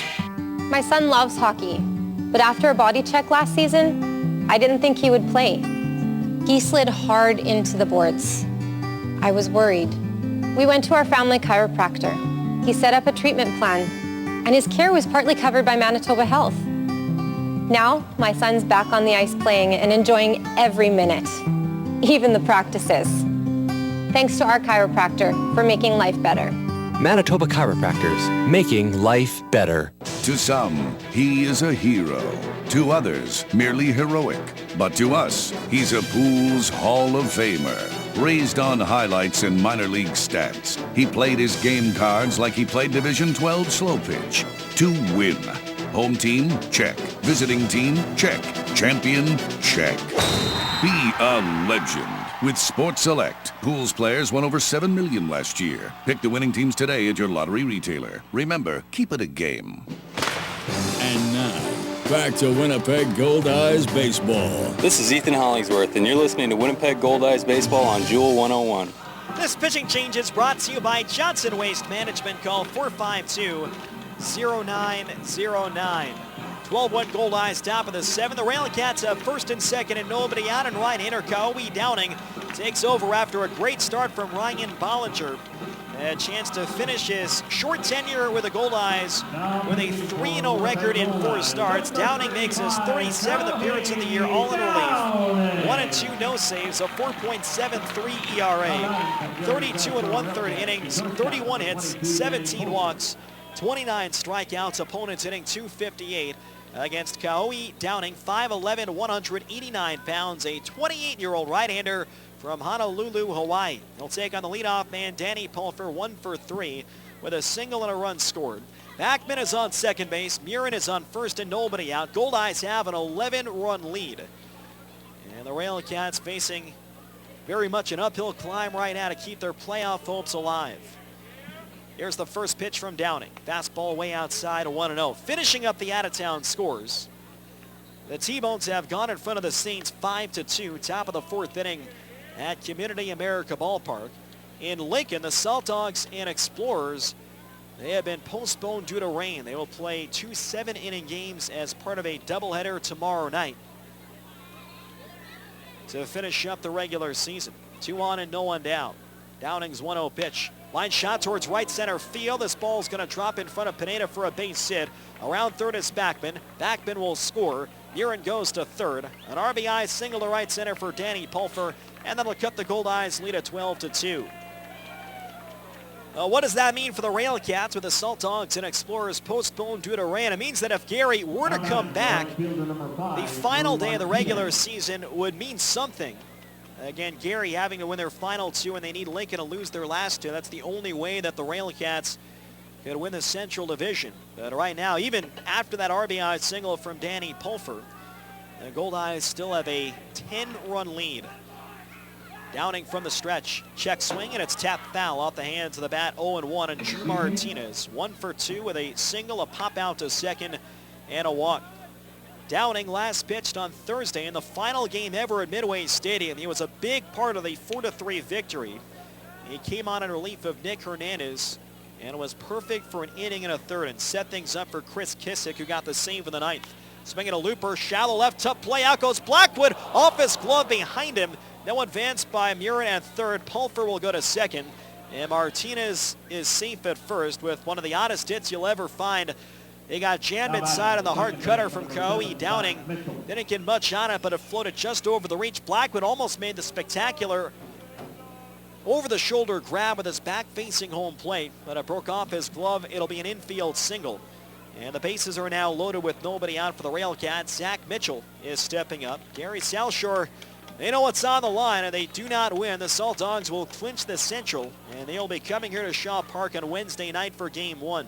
Mitchell 0 for 2 with a walk. The pitch, grounded foul outside of first. Cheated on the fastball. He was out in front, 89 miles an hour. It's 0-1. Mitchell has grounded out twice to second base in the third and a first base in the fifth. The hits are fairly close. Goldeyes 13 base hits tonight. The RailCats 9, but Winnipeg has the 12-2 lead. Here's the 0-1 pitch. Swinging a line shot foul the other way. This time a late swing of the fastball at 90 miles an hour. And the count goes to 0-2. Prior to Thursday, Downing got 2 big outs in the ball game Tuesday night against St. Paul. That was the eventual 10-6 victory in 12 innings at Midway Stadium. And after the RailCats had the Saints had tied things up in the bottom of the 10th, Downing got the final 2 outs and stranded the winning run in scoring position. And the Goldeyes went on to score 5 times in the top of the 12th. The 0-2 pitch, swinging a bouncer to short. Kuhn backs off, he's got it, goes to second for 1. Bond to first, won't be in time. As Martinez hit a strong takeout slide over second base. Murin scores from third. That'll cut the lead at 12-3. Goldeyes get the first out of the inning. It'll be a fielder's choice and an RBI for Zach Mitchell, his 49th driven in this year. Drew Martinez is forced out 6-4 at second. And Danny Pulfer goes to third base. Runners on the corners and 1 man down. Murin coming in a score from third base. So now it's a 9-run lead for Winnipeg. Henry Wrigley stepping up 1 for 3 with an RBI single. Downing's first pitch, cutter taken high above the letters. It's 1 ball and no strikes. So that'll close the book. A quality start for the starting pitcher, Ryan Bollinger. 6+ innings, 3 earned runs, 7 hits, 2 walks, 2 strikeouts.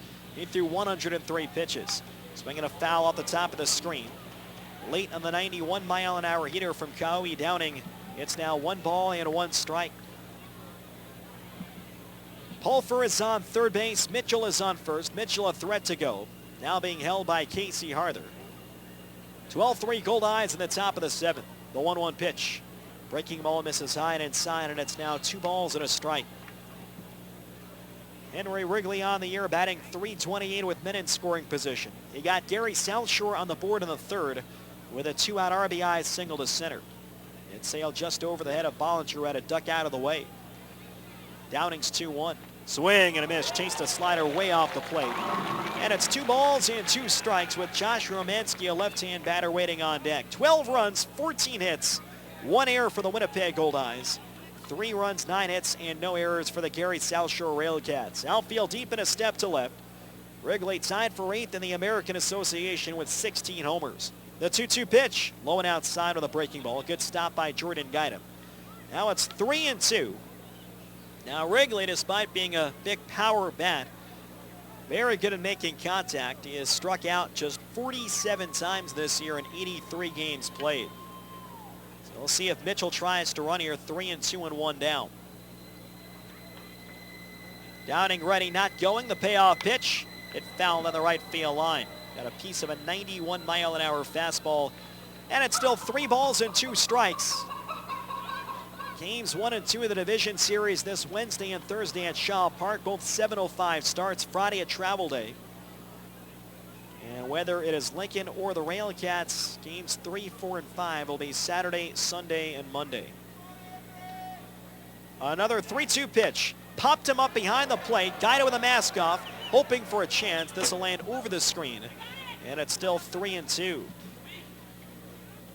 If the Salt Dogs end up clinching the Central, the game times Saturday, Sunday, and Monday, there will be 6 o'clock, 5 o'clock, and 6 o'clock respectively, Saturday, Sunday, Monday. If it's the RailCats, the times would be 6, 5, and 7, all 10 after the hour at U.S. Steel Yard. Guida setting up away. The third payoff pitch, popped up right side again, foul ground. Guida sprinting over by the screen. That'll land a few rows back. So Henry Wrigley battling here. He'll see a 9th pitch. He's fouled off 3 in a row in a full count, with Danny Pulfer on third base and Zach Mitchell on first. Goldeyes broke it open with 7 runs in the bottom half of the 6th inning. The RailCats are trying to rally here in the 7th. They're hoping it's not too little too late. Still trail by 9 with a run home in the inning. 1st and 3rd and 1 down. Another 3-2 pitch, and it's just high and inside, ball 4. Missed with a slider. So that'll reload the bases. And Josh Romanski will step to the plate. Romanski 1 for 3 with a double, a ground out to first. And he is flied out to left field. A left-hand batter with some pop. 7 homers on the year. If the RailCats were to think big, a grand slam would get them within 5 runs. On third is Danny Pulfer. Zach Mitchell now on second. Henry Wrigley, after the well-earned walk, is over on first. The pitch by Downing, fastball misses just inside, 91 miles an hour. 1 ball and no strikes. Ryan Bollinger stands to win for a 3rd time in 4 starts since Winnipeg acquired him earlier this month from Lizieg de Trois Riviere in the Can-Am League. Romanski resting the bat just above his shoulder. Here's the 1-0 pitch. Fastball misses down low. So it's 2 balls and no strikes on Josh Romanski. RailCats trying to find a way to get closer in this game and give themselves a fighting chance over the last couple of innings. Goldeyes have hit 3 homers tonight on offense from 3 of their big boppers: Jake Blackwood, Reggie Abercrombie, and Josh Mazzola. Here's the 2-0 pitch. Swing and a miss, overpowered him. Romanski went for it there. He came up empty, and it's 2 balls and 1 strike. Another power threat is on deck in Craig Maddox. The Goldeyes will get left-hander Gabe Aguilar warming in their pen. Winnipeg right now with 7 available options in their relief corps. The 2-1 pitch, fastball low and inside. So it's 3 balls and 1 strike. On the left fielder, Josh Romanski, hitting .250 this year with men in scoring position. His double in the 6th extended his hitting streak to 8 games in a row. Goldeyes can end the inning in a double play. Kuhn at short, Bond at second are back and near the bag. The 3-1 pitch. Ground ball to the right side, through for a base hit. Pulfer will score. Mitchell right behind him. Mitchell digs for the play. Pineda's throw will be cut off by Bond. On his way to third goes Henry Wrigley. It's a 2-run single through the right side for Josh Romanski, and that'll cut the Goldeyes lead to 12-5 in the top half of the 7th. On 3-1, Romanski not trying to do too much. Grounded that one beyond the reach of Casey Harther and Brock Bond on the right. Romanski picks up his 59th and 60th driven in this season. So runners are on the corners and 1 down. Craig Maddox 0 for 3 at the plate. Both Pulfer and Mitchell coming around to score. Maddox 2 strikeouts and a ground out to second. The first pitch, cutter taken low and inside at 90 miles an hour for ball 1. So Maddox is facing a right-handed pitcher for the first time in the ball game, hitting .254 against righties this season. Trying to have a strong last couple of games. Here's the 1-0 pitch. That's low and inside for ball 2. Maddox, the 8th man up in the inning for the Gary SouthShore RailCats. Winnipeg still has a 7-run lead, but the RailCats have gotten a little bit closer. 4 have scored here in the top of the 7th. Wrigley is on third, Romanski on first, held by Casey Harther. Downing ready, first base side. The 2-0 pitch. Check swing, did he go around? And yes, he did, according to Randy Wilmus. It may have been a called strike anyway, and it's now 2-1. The official call, a swing by Craig Maddox. 2-1 on the RailCats catcher. Maddox came in at .258. The 2-1 pitch. Swinging a ground ball right side. Harther grabs it, steps in first, goes to second. The tag from Kuhn is in time for the double play, and the side is retired. The run will not count. A grinder in front of first. Harther grabbed it, stepped in the bag for 1 and threw down to second base, and Romanski is tagged out by Tyler Kuhn. The RailCats get 4 runs. There were 5 hits and 1 left on base. Time to stretch here at Shaw Park.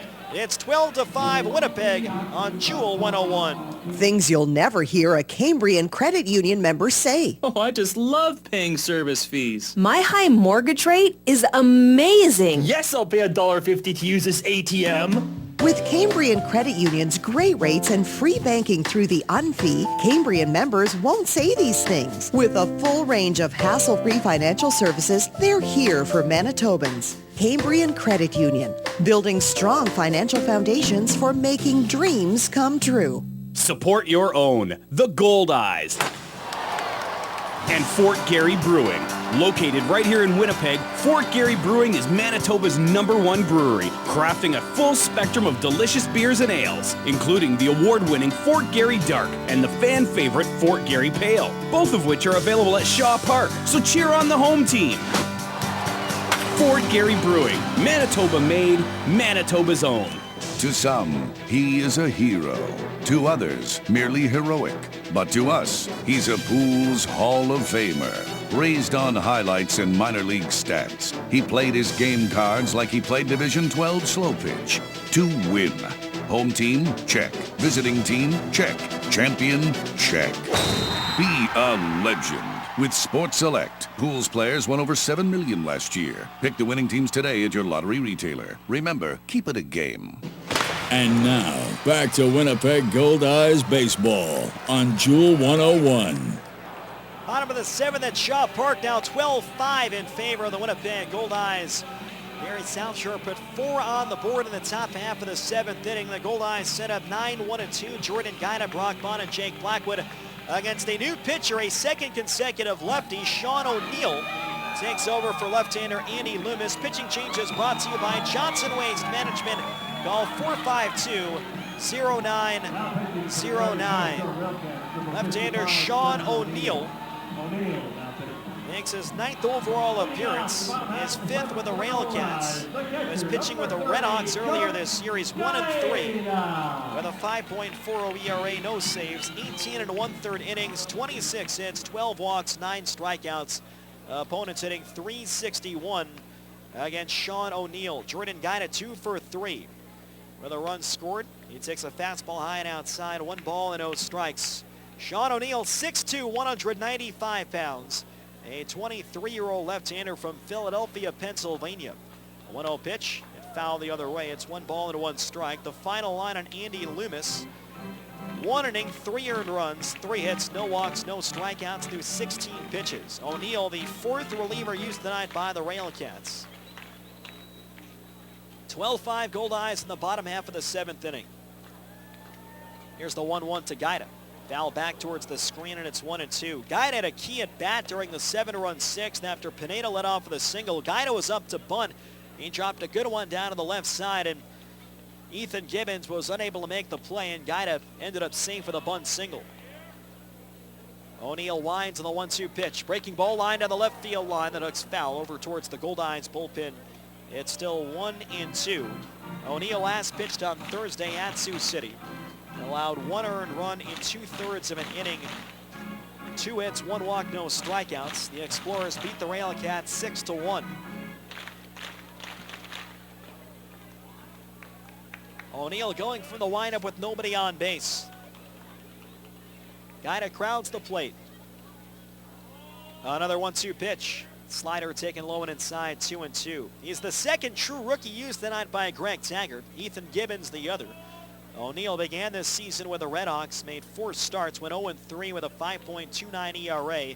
He, along with right-hander Nick McCulley, were traded to the RailCats on August 21st in exchange for 1 player to be named later. The 2-2 pitch to Guida. Line drive the other way, that slices foul. Guida got jammed, then he fights one off. It's still 2 balls and 2 strikes. Goldeyes this week is brought to you by Boston Pizza. After the game, you can have any of our more than 100 delicious Boston Pizza menu items delivered to your door. Call 925-4111 or do some finger cooking at bostonpizza.com. 2-2 pitch, line drive towards the right field line, charging on Martinez, won't get it, that's in for a base hit. And Jordan Guida is now 3 for 4. A leadoff single on the 7th pitch of the at-bat, back to the top for Brock Bond. Well, tomorrow night, the final game of the 2014 regular season. Fan Appreciation Night, 7:05 against the RailCats. We'll have plenty of prizes and giveaways. One lucky fan will win 25,000 Aeroplan miles courtesy of the UPS store. There will be a fireworks spectacular to follow and a 9-inning autographed player card set giveaway. The full Monty will be on the Free Press stage tomorrow evening at 6 o'clock. Brock Bond at the plate, a switch hitter from the right side, and he takes a fastball down low. It's 1 ball and no strikes, and correction, it is Luis Allen. So Luis Allen here pinch hitting for Brock Bond. I hope that everything is okay with Brock Bond, who, if you remember, was hit by a pitch his last time up. Allen swings, lines it towards right field. Going over is Martinez, and Martinez will make the catch. So Luis Allen in his first at bat of the night. It's a hard line drive the other way. It is caught by Drew Martinez. So hopefully it is only for precautionary reasons that Bond has come out. Bond hit by a pitch apparently in the leg in the bottom half of the 6th inning during that 7-run rally. And he has now since come out. Runner on first and 1 down. Henry Wrigley is holding on Jordan Guida. Jake Blackwood, a huge night. He has driven in 4 runs, 2 doubles and a home run. The first pitch, changeup misses down low, and it's 1 ball and no strikes. Tuesday will be an off day, and then the division series begins on a Wednesday night. The Goldeyes will host games 1 and 2. This Wednesday, September 3rd, and then Thursday, September 4th. 2 guaranteed playoff games at Shaw Park. The 1-0 pitch, changeup outside, 2 balls and no strikes. 12 runs, 15 hits, and 1 error for the Goldeyes. 5 runs, 10 hits, and no errors for the RailCats. 1 on and 1 out, bottom of the 7th. Here's the 2-0 pitch. That fastball misses just low. 3 balls and no strikes with Tyler Kuhn on deck. Sean O'Neill played at LaSalle University in his home state of Pennsylvania. Also spent a couple of years at the University of Richmond. A true rookie. Here's the 3-0 to Blackwood, way outside, ball 4. So Blackwood's on board for a 4th time in 5 trips. Guida moves up to second, 1st and 2nd and 1 away for Tyler Kuhn. 1 for 3 with an RBI double and a sacrifice fly. O'Neill at LaSalle this past spring, a senior. He was 5-7 with a 4.38 ERA. 12 starts, 10 games in relief. He also had 5 saves. Struck out 50 and walked 21. And 84 in 1/3 innings pitched. Guida on second. And Blackwood on first base with 1 man down. Left-hand pitcher, left-hand batter. Breaking ball, that catches the outside corner, 0-1. Gabe Aguilar, who is warming up near the end of the top of the 7th, is warming again inside the Goldeyes bullpen. Kaoi Downey getting 3 outs in the top of the 7th through 25 pitches. Here's the 0-1. Breaking ball outside, good stop by Craig Maddox behind the plate, and the count is 1 ball and 1 strike. 7, 11, 16, 18, and $22 playoff tickets are on sale now by calling 1-855-GOLDEYE, visiting Ticketmaster.ca, or visiting any Ticketmaster location, including the box office at Shaw Park. Be a part of all the action as the Goldeyes look to capture another American Association championship. Kuhn swings and grounds one through the left side for a base hit. Guidas being chased to the plate. The throw coming through, not in time. Guidas scores standing up, and it's 13-5 Winnipeg in the last of the 7th. Tyler Kuhn drives in his 3rd run of the night. A ground ball single the other way. Jake Blackwood goes to second base, and it's 1st and 2nd. It's still only 1 man down. 3 runs batted in for Tyler Kuhn, 56 on the year. Blackwood on 2nd, Kuhn on 1st. Casey Harder, 1 out of 4 with an RBI hit. A right-handed batter. Sean O'Neill ready above the belt, and the first pitch. It's a fastball over the inside half, and the count is 0-1. Sean O'Neill, the second true rookie used by Greg Taggart out of the bullpen. He checks on second base, the 0-1 pitch. Changeup misses low and outside. It's 1 ball and 1 strike. Yeah, the Goldeyes hang on. The now doubleheader scheduled in Lincoln tomorrow will not matter. The Salt Dogs would clinch the Central Division, and they would return to the playoffs for the first time since 2010. Harder, it's a high fly, deep right field. Martinez looking up, and this ball is gone!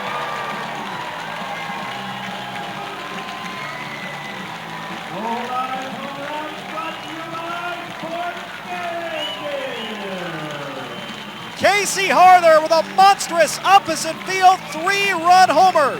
His 12th home run of the year. And the Goldeyes have gotten all 4 runs back for the RailCats. They now lead at 16-5 in the bottom half of the 7th. There aren't many, no doubt, opposite field shots, but Casey Harder just hit one. That one well over the right center field wall. Casey has driven in 4 tonight. Here's Reggie Abercrombie. Abercrombie, a right-handed batter. Hit a 2-run homer his last time up. Sean O'Neill from the windup. And the first pitch, breaking ball on the outside corner. At 64 miles an hour. That home run by Casey Harder is brought to you by Home Run Sports. We've got you covered from prospect to pro. O'Neill's 0-1 pitch. Swing and a miss at a changeup. And it's no balls and 2 strikes. Goldeyes fans can enter to win a $20 gift card all season long by visiting Home Run Sports, located on Bishop Granite, 1 block west of La Jamodier. Home Run Sports, get ready for your game. Swing and a miss at a fastball for strike 3. 2 men down here on the bottom half of the 7th inning. So Winnipeg with 4 home runs tonight, giving them 93 in the year. Donnie Webb will be the 7th man up in the inning. He's 2 for 4 with an infield single and an RBI double. 16 runs on the board for the Goldeyes, and they have scored 11 times in their last 2 team at-bats. And for a second time in the game, they lead by 11 runs. Here's the pitch. Breaking ball taken low and inside. 1 ball and 0 strikes. Outfield deep and straight away. All these runs charged to the left-hander Sean O'Neill. He started this inning, and he's still out there for Gary SouthShore. Low and outside of the fastball, 2-0. Winnipeg continues to fire on all cylinders. Had a nice crisp win last night. Here they are pounding the RailCats into the second-last game of the season.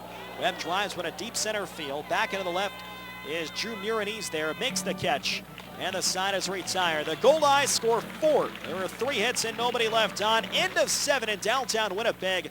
16-5 Goldeyes at Jewel 101. Step into Cub Bakery and you'll feel like you've come home. Cub Bakery, the oldest rye bread bakery in the city, has been making Winnipeg-style rye bread using virtually the same recipe since 1923. But they make so much more than their signature rye. Pick up fresh hearth and pan breads, pastries, and buns, all baked with care to ensure you and your family enjoy only the highest of quality. One taste and you'll understand why they're a Winnipeg tradition. Cub Bakery, always fresh. Save on your next energy bill with helpful tips from Manitoba Hydro. Even small changes can make a big impact on the environment. Install dimmer switches on the lights you use most often to control exactly how much light and electricity you use. Unplug your cell phone chargers once they finish charging. Chargers continue to draw energy even after your device is fully charged. And whenever possible, use cold water for laundry. For more ways to conserve energy, visit hydro.mb.ca. You know, shopping for new clothes really shouldn't lead to an existential crisis. Why? Just why? Find your fit at Sargent Blue Jeans. Choose from your favorite brands like Silver, Levi's, Buffalo, and Dickies. Sargent Blue Jeans carries specialty and hard-to-find sizing with on-site alterations while you wait. You don't have to settle for good enough when you can get the perfect fit. For the best in casual and work clothes, hit a home run with Sargent Blue Jeans, located on the corner of Sargent and Valor. And now, back to Winnipeg Goldeyes Baseball. This is Casey Harther, and you're listening to Winnipeg Goldeyes Baseball on Jewel 101. Top of the 8th inning here at Shaw Park, 16-5 in favor of the Winnipeg Goldeyes. Gabe Aguilar will take over for Kahoe Downing. Pitching changes brought to you by Johnson Waste Management. Call 452-0909. Gabe Aguilar makes his 40th appearance of the year, his 38th in relief. He's 7-2, no saves, 3.30 earned run average, 46 and a third innings, 39 hits, 15 walks, 37 strikeouts. Opponents hitting .227 against Gabe Aguilar. 5'8", 165 pounds, a 24-year-old left-hander from El Paso, Texas. Had a great chat with Gabe during last night's edition of Around the Association. 7, 8, 9 coming up for the RailCats. Babineau, Backman, and Murin. For a second time tonight, Winnipeg has an 11-run lead. First pitch, fastball on the outside corner, 0-1. Goldeyes re-extended things with a 4-run bottom of the 7th, highlighted by an opposite field bomb hit by Casey Harther, a 3-run shot to right center. The Goldeyes' 4th home run as a team tonight. Aguilar from the stretch. The 0-1, slider high and away, 1-1. Changes here for Winnipeg. Luis Allen, who pinch hit for Brock Bond in the bottom half of the 7th inning, stays in the ball game at first base. Casey Harther goes from first to third, and Jake Blackwood goes from third to second. Swinging a foul straight back, 1-2. So that kind of puts a damper on what's been a good night here all the way around for the Goldeyes. They lead 16-5. They got a good start from Ryan Bollinger. Again, Bond in the bottom half of the 6th inning appeared to have been hit in the leg with a pitch from the right-hander Ethan Gibbons. He was in a lot of pain as he went to first, was able to finish his trip around the bases, scored on the sac fly. Here's the 1-2. Slider low and in, 2 balls and 2 strikes. But when Bond's turn came to the plate in the 7th, Allen was up there to pinch hit. So that everything is okay here with Brock Bond. It's been such a huge part of the Goldeyes' success since the end of June. Now about a 1 out of 3 tonight. The 2-2 pitch. Check swing, slider low and inside. It's 3 balls and 2 strikes.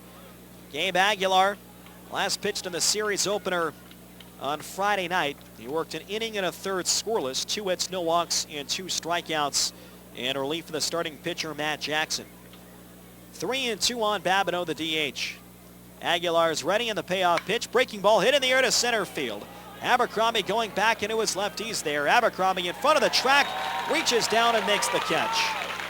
Deep fly ball to center, caught by Reggie Abercrombie. 1 out and nobody on in the top of the 8th. Kahoe Downing works the 7th. He goes 1 full inning. He allows 2 earned runs on 3 hits, 1 walk, and no strikeouts. Here's Wally Backman Jr. Downing through 25 pitches in the top of the 7th. Backman is 1 for 3 with a single and a run, a left-hand bat, and he takes a fastball on the outside corner.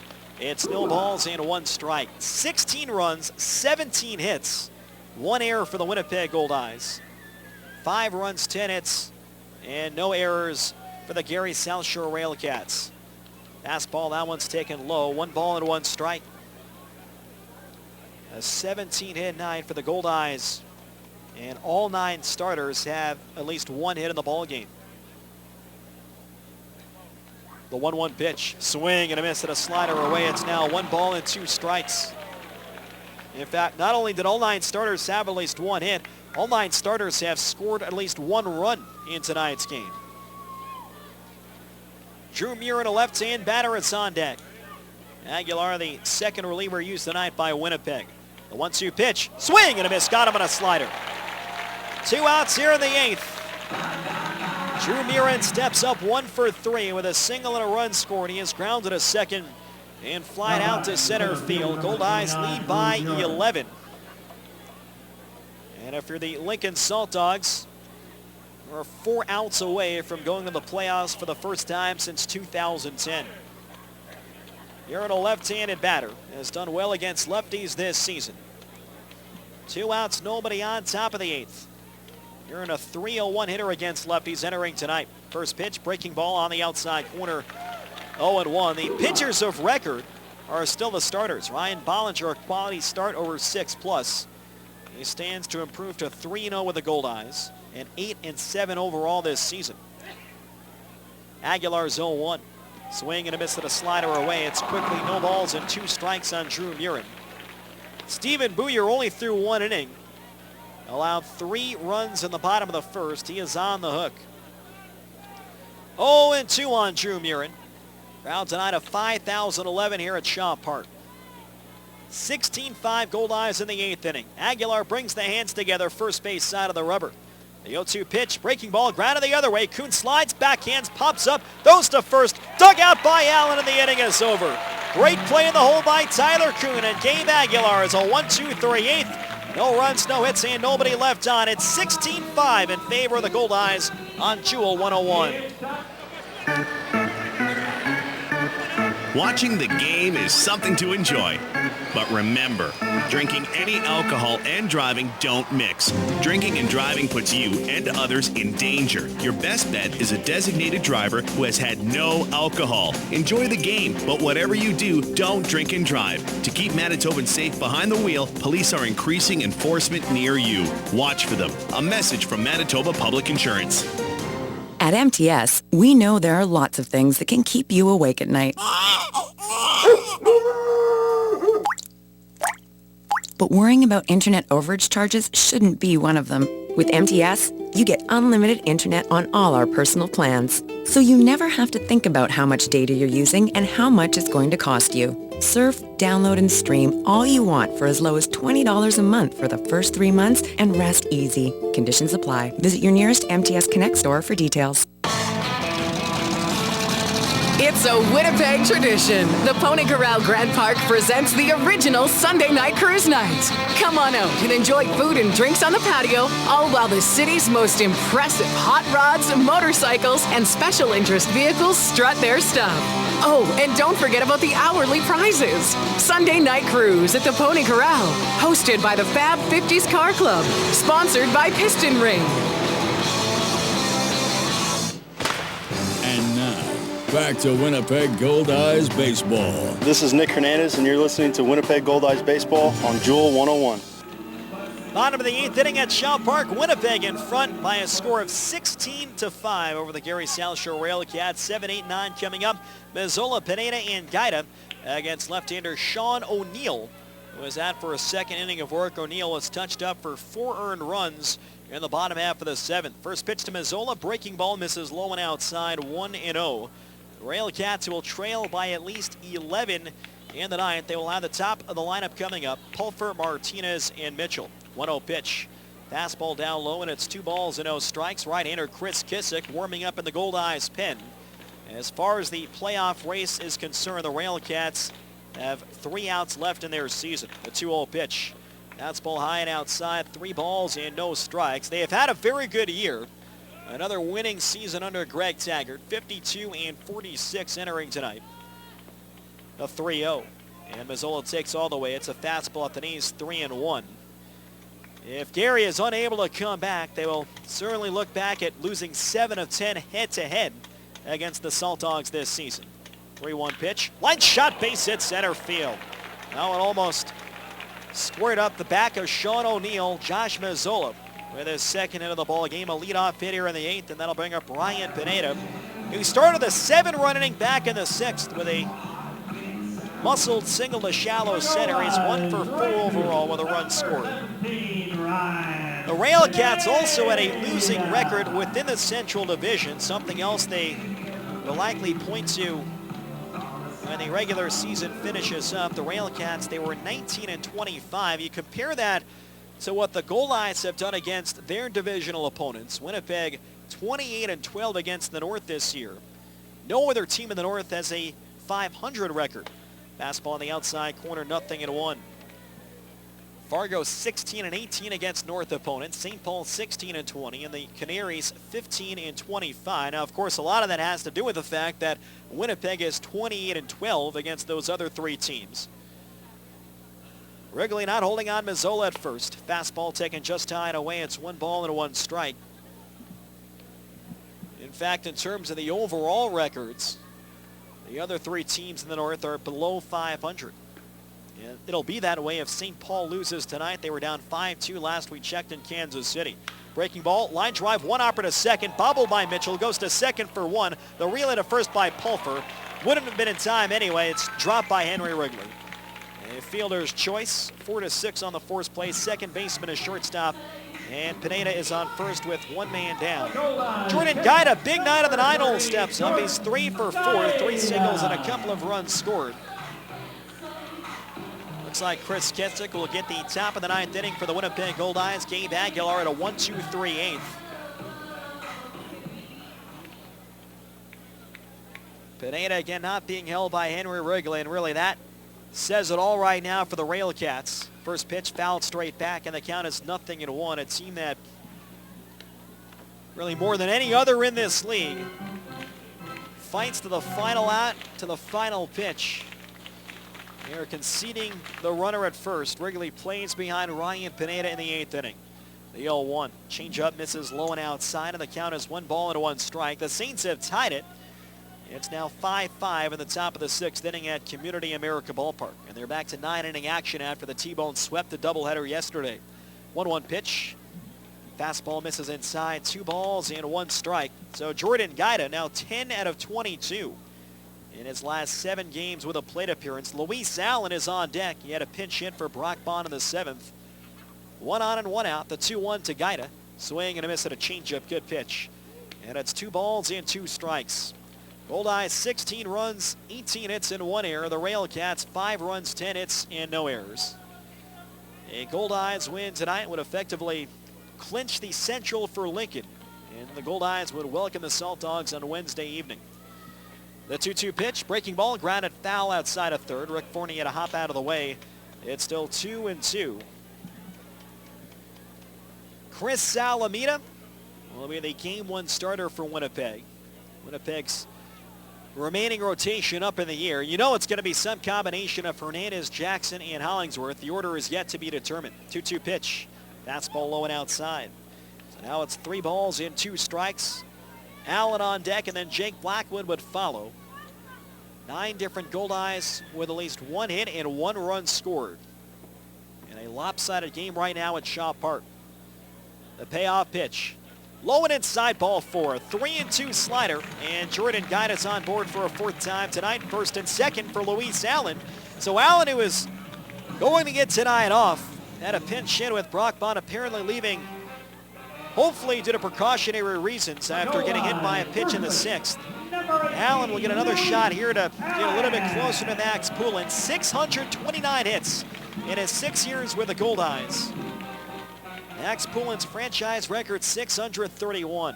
Allen will have a chance to break that tomorrow in the regular season finale. He lined hard to right field his first time up. O'Neill delivers. Fastball taken high and away. It's 1 ball and 0 strikes. 16-5 Winnipeg, bottom of the 8th inning. Outfield medium depth and straightaway. Allen crowds the plate. He stayed in the ball game at first base. Here's the 1-0 pitch. That fastball misses low and outside. And the count is now 2-0.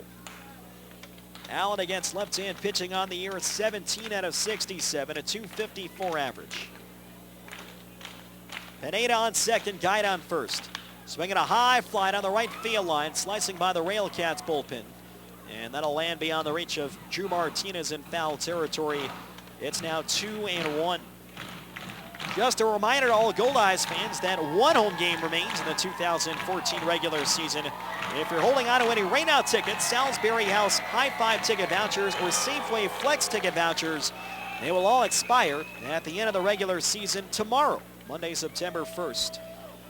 1st and 2nd, 1 away in the last of the 8th. And the 2-1 to Allen. Breaking ball, line shot towards left field. Coming out of Romansky. It's in for a base hit. Pineda's going to be waved around. Romansky won't make a throw to the plate. It's an RBI single down the left field line for Luis Allen, and the Goldeyes now lead 17-5 in the bottom of the 8th.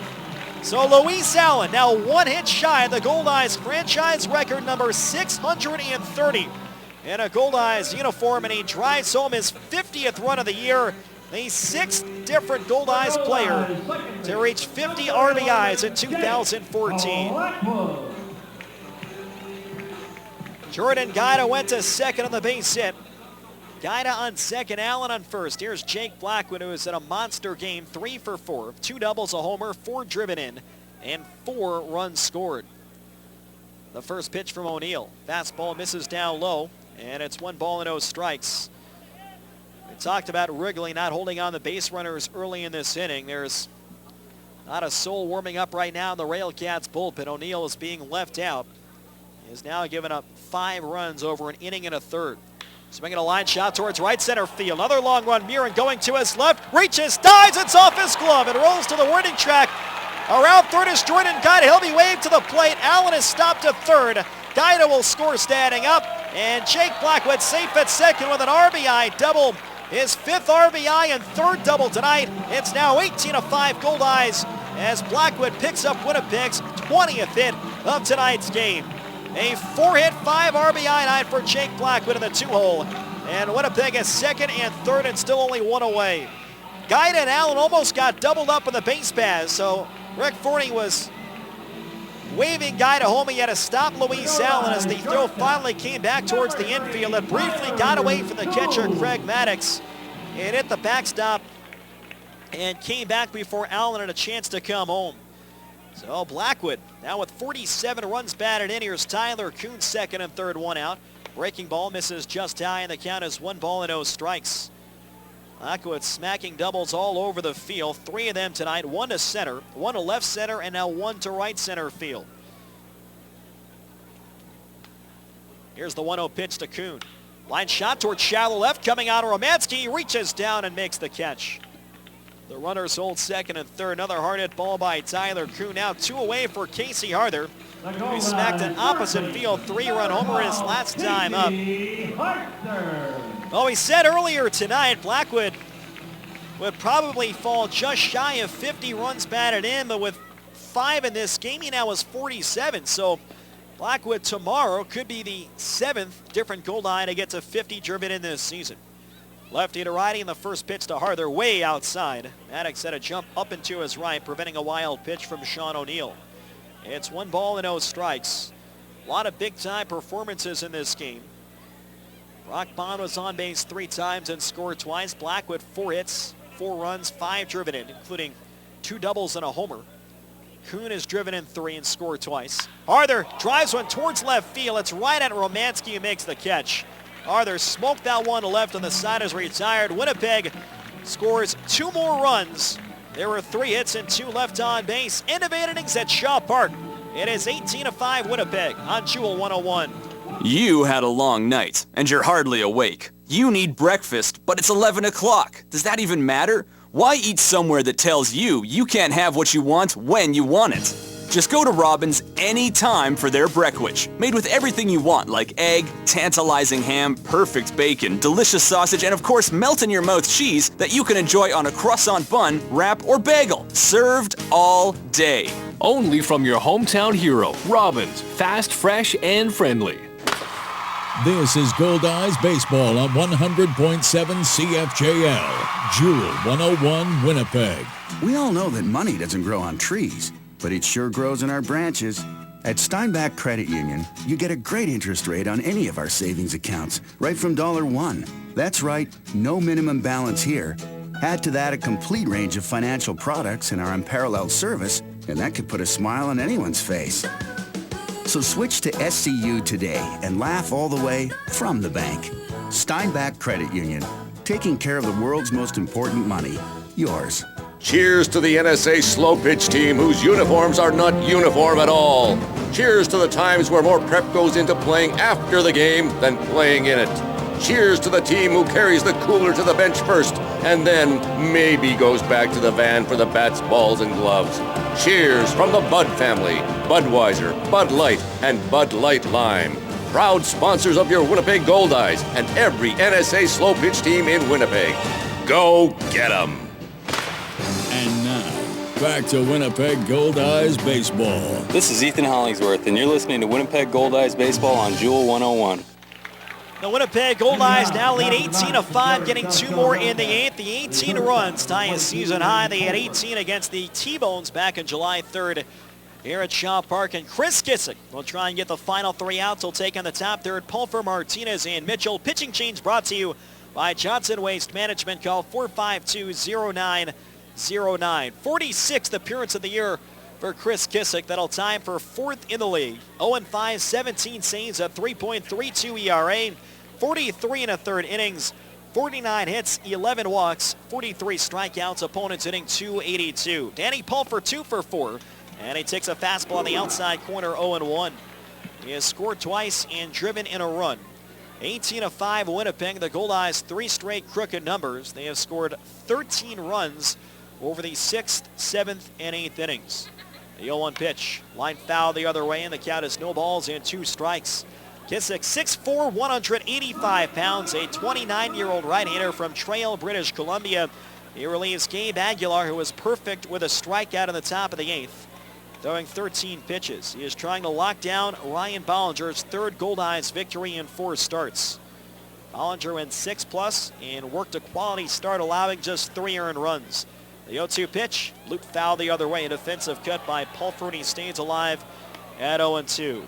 Kissick last took the mound in front of 9,455 fans at Midway Stadium Thursday night. He worked a scoreless 9th in the Goldeyes 4-3 win, the final game ever at St. Paul's Midway Stadium. And the Goldeyes took 2 out of 3, and in the process finished the regular season 14-1 in the final game of a road series. Splitter taken down low, and it's 1 ball and 2 strikes. So in tonight's ball game, 10 different Goldeyes have at least 1 hit, including Luis Allen off the bench, and 9 different Goldeyes score at least 1 run. Winnipeg leading by 13 in the 9th inning. Drew Martinez waits on deck.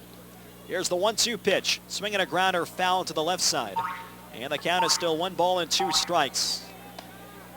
If the Goldeyes close this out, it will effectively clinch the Central by virtue of a Gary loss for the Lincoln Salt Dogs, meaning the Salt Dogs would face Winnipeg in the division series. Games 1 and 2 this Wednesday and Thursday. Games 3, 4, and 5 would be at Haymarket Park Saturday, Sunday, and Monday. 1-2 on Danny Pulfer. Goldeyes 18 runs, 20 hits, and 1 error. The RailCats 5 runs, 10 hits, and no errors. Kissick from the high set. Another 1-2 pitch. Swing and a miss. Got him on a splitter. 1 man down in the top of the 9th inning. The RailCats have made every game count up until game number 99, the second to last day of the regular season. The defending American Association champions down to their final 2 outs in terms of their playoff hopes. Drew Martinez at the plate, 2 for 3. It was Martinez who caught the final out of the championship last year. Guy is setting up in. A left-hand batter in the first pitch. Fastball high and away, 88 miles an hour. It's 1-0. Martinez 2 singles, a walk, and a pop out to second. Winnipeg has scored in different ways. A couple sacrifice flies tonight, 4 home runs. A 1-0 pitch, high and outside, 2-0. And a host of base hits with runners in scoring position. Jake Blackwood leading the way with 5 driven in on 4 hits. Casey Arthur 4 driven in as well. 2-0, swinging a foul tip held by Jordan Guida. And the count is 2 balls and 1 strike. Stephen Booyer, a former Lincoln Salt Dog, stands to take the loss tonight. Allowed 3 earned runs in the first and was taken out in the second.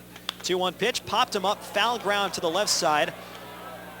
Josh Mazzola, who is now over at third base with a look, and that ball is out of play.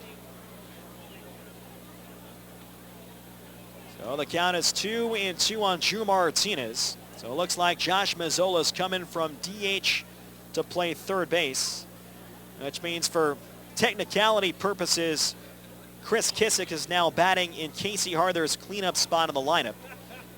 The 2-2 pitch. Fastball just inside. Good pitch by Kissick. And the count is now 3-2. But the RailCats would have to score at least 13 runs here down to their final couple of outs to have that have any sort of meaning. The payoff pitch. Swinging a high fly ball towards the left field line. Donnie Webb is sprinting out. That'll reach the crowd. Harther had a go from first to third a couple of innings ago. And Brock Bond apparently taken out due to injury. Luis Allen pinch hit for him in the bottom of the 7th. Bond was hit by a pitch in the 6th. The right-hander Ethan Gibbons. He was hit in the leg and was in some pain. Stayed in long enough to score a run, but he has since come out. And hoping that everything will be okay here long-term for Brock Bond. The 3-2 pitch, swinging a ground ball to the right side. It's grabbed by Luis Allen. Makes the flip to Kissick. Foot race to the bag, and they get Martinez by half a step. Chris Kissick sprinting off the mat against the speed of Drew Martinez. Took that flip and just stuck his foot down on top of first. And the RailCats are down to their final out. Good connection there between Luis Allen and Chris Kissick. And the last note for the RailCats is their second baseman, Zach Mitchell. Mitchell, a left-hand batter. Tonight he is 0 for 3. Has a 9-game hitting streak on the line. Drove in a run with a fielder's choice in the top of the 7th. Kissick delivers. Fastball misses low and inside. It's 1 ball and 0 strikes. So again, if you're keeping score at home, Izzola from DH is now in the game at third. And Kissick is now officially batting in the 4th spot once held by Casey Harther. The 1-0 pitch. Fastball taken outside. 2 balls and 0 strikes. So the Winnipeg Goldeyes, who are going to the playoffs for a 3rd time in the last 4 years in this league. And for the first time since 2012, they're 1 out away from setting a date with Lincoln. Here's the 2-0 pitch. Grounded out to the right side. Blackwood fields. He sets and throws to first in time, and the ball game is over. Chris Kissick has a 1-2-3 top of the 9th. And the Goldeyes dominate the RailCats here at Shaw Park by a final score of 18-5. 10 different Goldeyes collect at least 1 hit. The Goldeyes pound out 4 home runs, and Ryan Bollinger with 6 strong innings picks up his 3rd victory in 4 starts in a Goldeyes uniform. The Goldeyes pick up win number 63, and they now know they will face the Lincoln Salt Dogs in Game 1 of the Division Series on Wednesday night here in downtown Winnipeg. In the 9th inning, no runs, no hits, and nobody left on base. Our final score at Shaw Park, it's the Winnipeg Goldeyes 18 and the Gary SouthShore RailCats 5. Back with a Sports Select post-game show after this on Jewel 101. Thanks for listening to Winnipeg Goldeyes Baseball. Stay tuned for comments from Goldeyes players and coaches. The Winnipeg Goldeyes Sports Select post-game show is next on Jewel 101. Luxury, convenience, comfort. Have it all with Premier Executive Suites. For business travelers who are always on the move, Premier Executive Suites is your home away from home. You can relax in your comfortable living room, grab a midnight snack in your complete kitchen, and do that last-minute load of laundry with your handy in-suite washer and dryer. Book your extended stay in Winnipeg with Premier Executive Suites. Visit premiersuites.com to make your booking today. Take more of your life with you with Premier Executive Suites. It's Ken with a solution for loneliness out here in the field. I'll tell you what Ken would do. Ken would keep a two-way radio in the cab. Prairie Mobile has the Kenwood two-way radios that'll keep you in touch with the family and help if you ever need it. Tough, long-range, economical, and very sociable. Say more with two-way radios from Kenwood. It's what Ken would do, and you should too. After the sale, it's the service that counts. Prairie Mobile, your Kenwood authorized dealer. Summer barbecues on the patio. They're all fun and games until someone slips and drops an entire plate of steaks. No! Prairie Safety Surfacing can help keep your family and steaks safe all year round with Rubber Rock, the original rubber safety surfacing in North America since 1983. Prairie Safety Surfacing mix and pour Rubber Rock on site to create a seamless, non-skid finish on your patio, driveway, pool deck, and more. Trust the original Rubber Rock. Bounces like rubber, wears like rock. Learn more at prairiesafetysurfacing.com. You have a mission. Make summer yours. Master the lawn, own the barbecue, and make the yard into your own private kingdom. And you'll find everything you need to complete this mission at Rona, your destination for all home improvement and renovation needs. Building materials, barbecues, lawnmowers, patio furniture. The only thing you need is imagination and a little know-how. And if you need help in that department, the experts at Rona are available to give you the best tips on your home improvement projects. Rona Home and Garden. What's your next project? Visit Rona.ca. It's time for the Winnipeg Goldeyes Sports Select post-game show on Jewel 101. Here's Steve Schuster. Back here at Shaw Park, where the Winnipeg Goldeyes dominate the Gary SouthShore RailCats by a final score of 18-5. You're listening to the Sports Select post-game show. Pools players won over $7 million last year. Visit your lottery retailer today. We'll go down on the field with the manager the Winnipeg Goldeyes, and that, of course, is Rick Forney. Rick, congratulations on the win. First, want to ask you, how's Brock Bond doing? Kind of a tough loss there with him coming out. Is he going to be okay? I don't know. He got hit on the side of his knee. It's really sore, I'm sure, so he won't play tomorrow. I'll have to sit it out. Well, a big win for you guys here, 18-5. It is scoring a whole bunch of different ways. 10 different guys pick up at least one hit, 4 home runs, and what a game there from Jake Blacko driving in 5. Yeah, Jake had a great night tonight. Just how many doubles did he have? 2, 3? Three doubles and a homer. Yeah, that's about as good a day as you can have. That's a good week. He had a great night tonight. He's been on fire for a month now, man. He's swinging the bat well and using both gaps, right center, left center. I mean, he's just really driving the baseball right now. You got to make some good pitches to get him out. And had a good night. Jordan got 3 hits tonight. I was hoping he'd get one his last. I don't know if he's ever had a 4-hit game. I'm not sure if this was his first 3-hit game, but did a nice job. Caught well today. Just real proud of Jordan. He did a good job today. He's a real patient kid. Got a chance to get in there today and did a good job. Your starting pitcher, Ryan Bollinger, more than kept you in the ball game there. Only 1 run for the longest time, gets you into the 7th inning. Yeah, did a great job on short rest for us and gave us a little bit more. I was hoping for 5, but he got us a little bit more than that. And threw a little more efficient with his first pitch strike throwing today. Had a better breaking ball today and